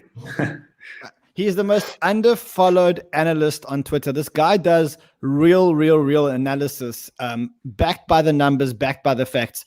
And he breaks the news first. Kevin, what are you at the moment? You had a little stuff that you wanted to share with us. Welcome to our show. What's going on? Well, first, thanks for having me. As you mentioned, that a lot of the Twitter followers that I've picked up over the last few years, and many have come from you sharing my tweets and sharing insights on crypto back in 2018 and more specifically Bitcoin in the last year or so. And yeah, the last little while, I've been tracking a lot of the Bitcoin numbers coming in from institutions, SEC filings, basically what the funds and the participants in the market now that we're not there in 2018, picking up Bitcoin and starting to get involved with it and trying to figure out like how big their positions are and how quickly they're entering the market. So what are you seeing specifically? Are you seeing any patterns? Are you seeing any big players? What are you seeing out there? Well, I mean, the biggest of all is Grayscale right now, right? And so they announced about a week ago that they broke 500,000 Bitcoin holdings in their Grayscale Bitcoin Trust. They have another fund that holds a little bit of Bitcoin, but primarily it's the Grayscale Bitcoin Trust. And they, for the last year or so, they've actually been adding about 70,000 to 80,000 coins per quarter to their holdings, right? Yeah. So they've approached in Q3. They approached about 450,000 Bitcoin in the trust. Now we're only about halfway through Q4, and the previous 2 quarters were about 75,000 coins added to their trust. We're already at 75,000 added. Grayscale just as of Friday, I believe there were about 520,000 coins added into their trust. And so, okay, Kevin, why would people buy Grayscale Trust and pay an 18% premium with the risk of the premium closing, then go out and open a Coinbase account and buy Bitcoin itself? And the problem is much further exacerbated when you look at things like Ethereum, where the Ethereum premium is at 5%. The Litecoin premium is at about 2,000%. Why would anyone do that? Yeah, I think some of the Litecoin and Ethereum premiums are a little ridiculous. But I think when it comes to Bitcoin, like if I'm an investor who doesn't want to use a Coinbase account or doesn't know how to or can't for some legal reasons, if I have a company or if I have my own fund and I want access to Bitcoin, I'm not worried about the possibility of losing 18%. I'm worried about the possibility of losing out on the 18x run, right? Like that's what I'm thinking. I'm thinking in my head, like if I really want access to this, it doesn't really matter if I spend 10 or 20% more, right? Same in 2017, right? People in March of 2017, if you were worried about 10 or 20%, you missed the boat. You missed the whole story. It was like we ripped up another 20x from there, right? And so like whether you get that 10 or 20% discount or you pay a little extra, I don't think it actually matters to a lot of people buying right now. There's just this constant demand for Bitcoin, and I think maybe until we get something like an ETF, that'll probably persist. Okay, who else is buying Bitcoin? So we know that MicroStrategy is buying Bitcoin. We know that Grayscale is buying Bitcoin. We know that Michael Saylor himself is buying a lot of Bitcoin. He disclosed his Bitcoin holdings at 15,000 or 70,000 Bitcoin, his personal holdings. Who else is buying Bitcoin?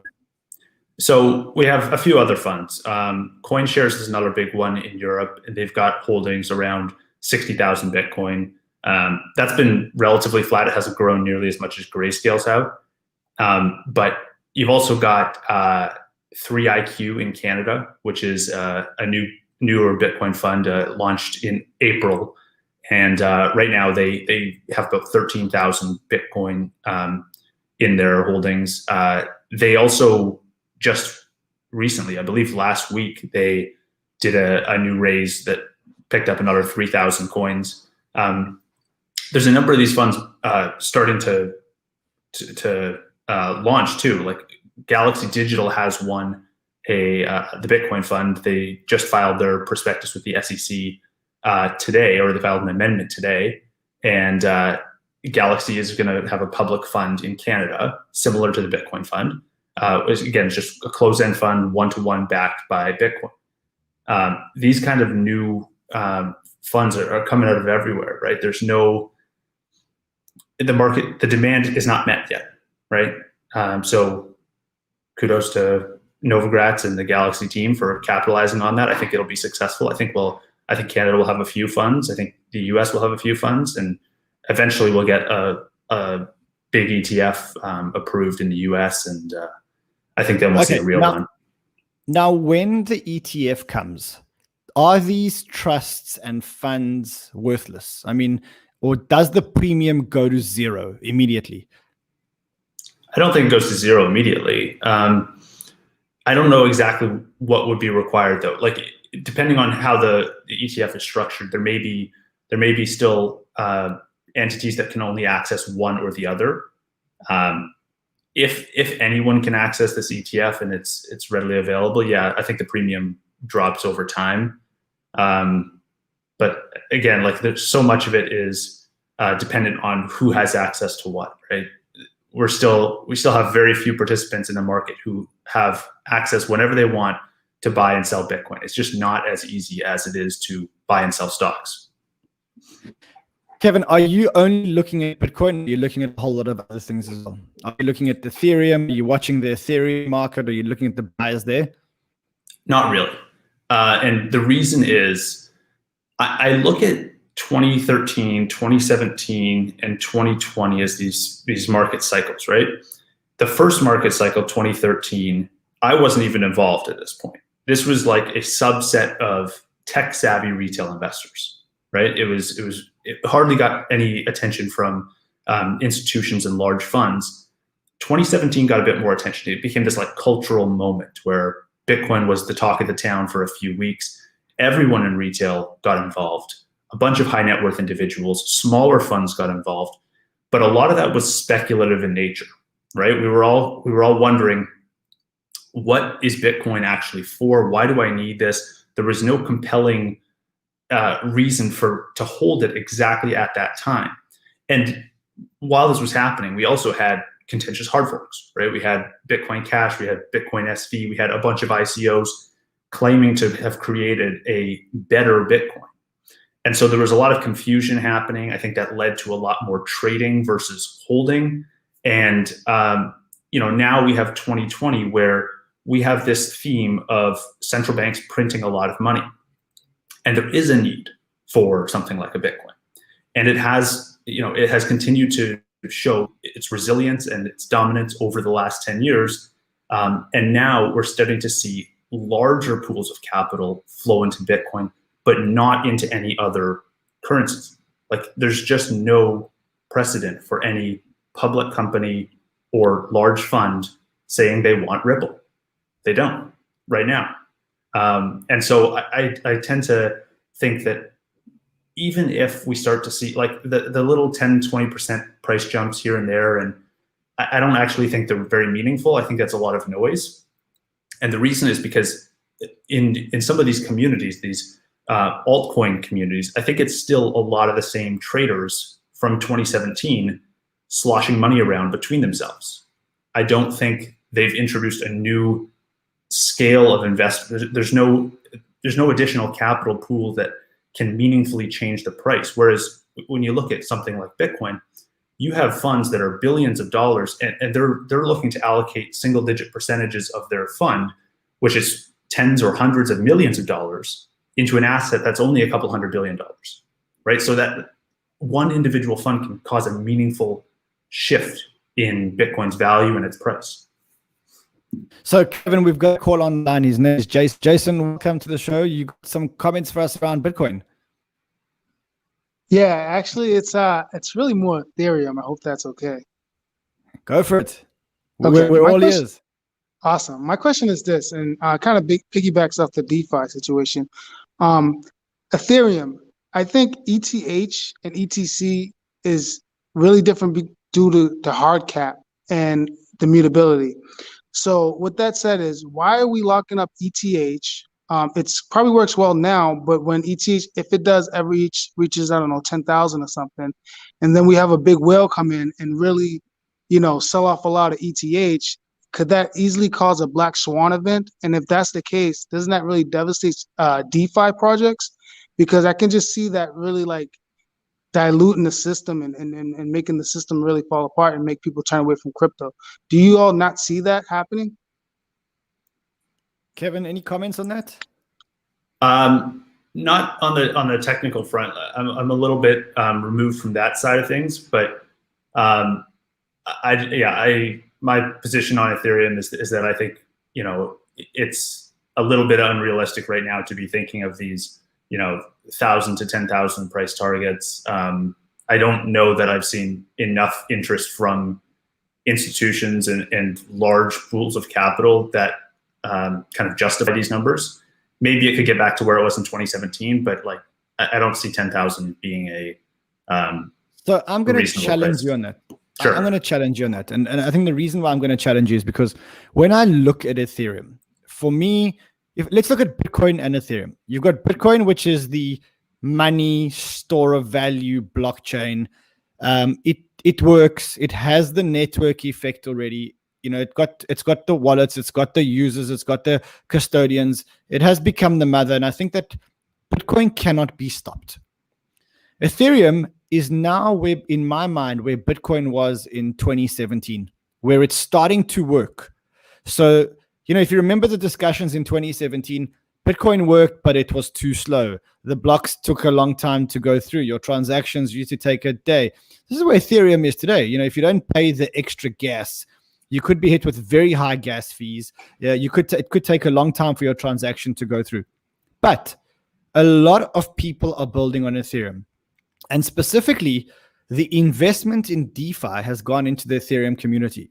If you look at the investment in DeFi, the lion's share of the investment in DeFi by the venture capitalists and by the investors has gone into projects being built on Ethereum. So my theory is that once a company gets the network effect, let's look at Google, Facebook, Uber, Instagram, WhatsApp. Once those companies get the network effect, they're unstoppable. And I think that there are two cryptocurrencies that have hit the network effect. One, of course, is Bitcoin. No doubt that Bitcoin has hit critical mass. It has hit the network effect. And today, Bitcoin is unstoppable. The second one that's hit it is Ethereum. You've got a whole lot of users. You've got a whole lot of custodians. Every exchange in the world lists Ethereum. In fact, Uniswap lists Ethereum and doesn't list Bitcoin unless they're wrapped in Ethereum. You've got venture capital money going in there. Now, to get back to your question, Jason, do we think that there can be a big whale dumping Ethereum? Ethereum has a market cap today, correct me if I'm wrong, of about $60 billion.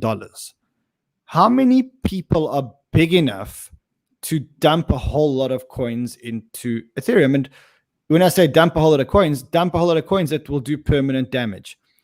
I even think that if Satoshi were to start moving his coins, I don't think it would have a crippling effect on Bitcoin. And I don't think that there's an equivalent holder of Ethereum that's as big as Satoshi. So I think Ethereum is truly decentralized. I think it's getting more decentralized now with the ETH 2.0, et cetera, et cetera. And I think that there are no big whales that own enough to make Ethereum or to smash the price of Ethereum long term. Yes, of course, there'll be dips. But I think DeFi is here to stay. I think smart contracts are here to stay. I think the decentralized smart contract platform is Ethereum, and they're building Finance 2.0 on Ethereum. And I think, for me, I tweeted today that I think that Ethereum is probably a better bet for a short-term upside than Bitcoin.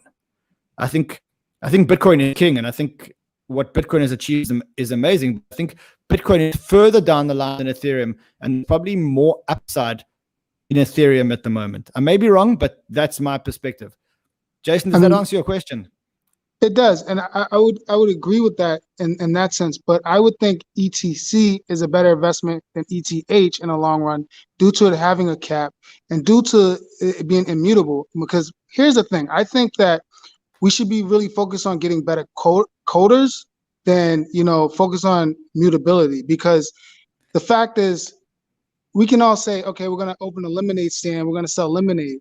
But then we forget to put the lemon in. We'll say, okay, well, let's just call it a beverage stand because we don't have any lemons. Or we could just make sure the recipe has lemons. So I think if we have better... Jason, can I make an assumption that you're holding an ETC bag? You are making a great assumption of that because I do believe code is law. I think that in the long term of things... And you're saying that Ethereum is immutable. Ethereum Classic is immutable because you're referring to the DAO hack that happened back then, and you're talking about when they moved the blocks back, and then that's when the split happened, right? That's correct.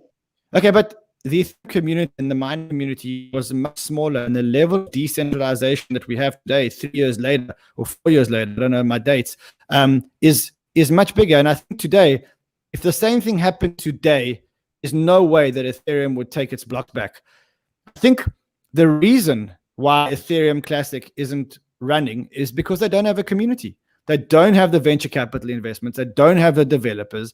They don't. And when you don't have venture capitalists and you don't have developers, no money flows into your protocol. The way I see it, this is a winners take all. I think there's going to be a money protocol or a value protocol, and that's going to be Bitcoin. I think that the smart contract decentralized protocol is Ethereum. And I think it's going to be very hard for others to happen because those guys are getting the network effect. I stand to be corrected. I have an open mind. If you can convince me that Ethereum Classic does have the community, have an open mind to it. But if I look at the fundamentals, Ethereum Classic doesn't have the same community that Ethereum's got. And it's now all about community. It's not about investment. It's not about a decentralization or technology. It's actually about community.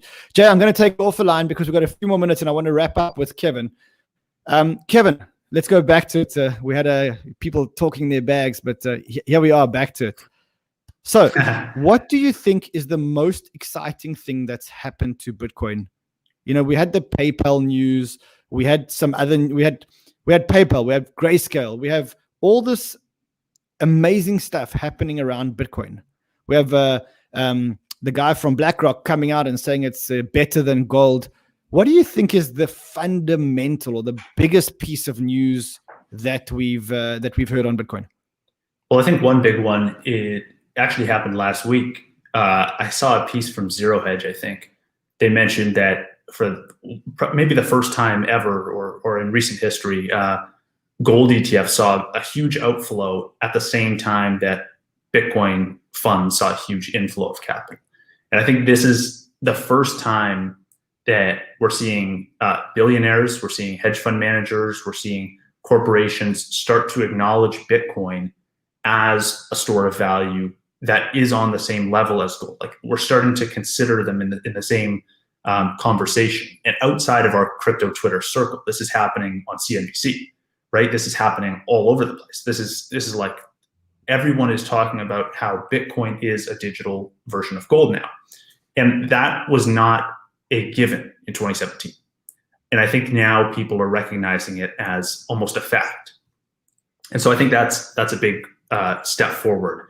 And it sets the foundation for Bitcoin to start eating away at gold's market share. I think right now it's about 2 or 3% of gold's market cap. Bitcoin. Okay, that's very interesting. Wondering that if Bitcoin captures the gold positioning, and that's a huge market. I mean, it's in the trillions of dollars, 11, 12 trillion dollars. Who captures the payment market share? Because it's not going to be Bitcoin in their current speed. Lightning hasn't spread as fast as we thought Lightning would spread, or it hasn't been as fast as Lightning. Who captures the payment space? I'm not sure. I'm not up to speed on the technical details of Lightning and haven't been following that super closely.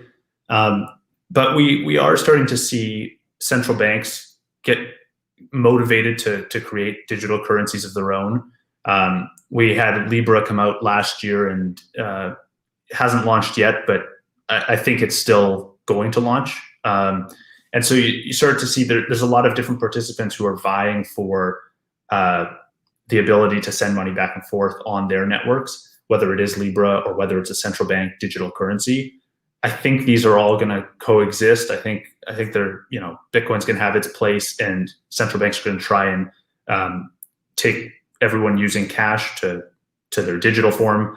I don't know exactly how it's going to turn out, but I think it probably, payments probably happen on these central bank digital currency networks or on something like a Libra. Maybe someone else comes out with their own version. But yeah, we have too many great financial apps right now for sending money back and forth for someone to not come out with a great, a final solution, right? Like you have Apple Pay that's very close to it right now. You have a lot of peer-to-peer, like Cash App right now in the US is peer-to-peer in the US. We're very close to someone having, global access. You can send money to anyone from anyone else I think we're close to that, and we're going to get it. But I don't know. I can't say for certain who's going to be the network that provides that. All right, Kev, it's been a great pleasure following you and having you on our show. I've stayed since 2017 or 2018 that you have been, I think you had 500 or 1,000 followers when I started following you and I started to see your work. Guys, if you are not following Kevin on Twitter, it's at KEROOKE. Follow Kevin on Twitter. The stuff that he brings up there is well thought through. It's full of information. That's all we have time for tonight. We'll see you again, same time, same place tomorrow for a 2-hour show where you call in and you bring the banter. I'll see you all tomorrow night. Thanks for having me. Thank you, Kevin. That's it. So we'll see you all tomorrow night right here on Crypto Banter. Crypto Banter is a social podcast for entertainment purposes only. All opinions expressed by the hosts, guests, and callers should not be construed as financial advice. Views expressed by guests and hosts do not reflect the views of the station. Listeners are encouraged to do their own research.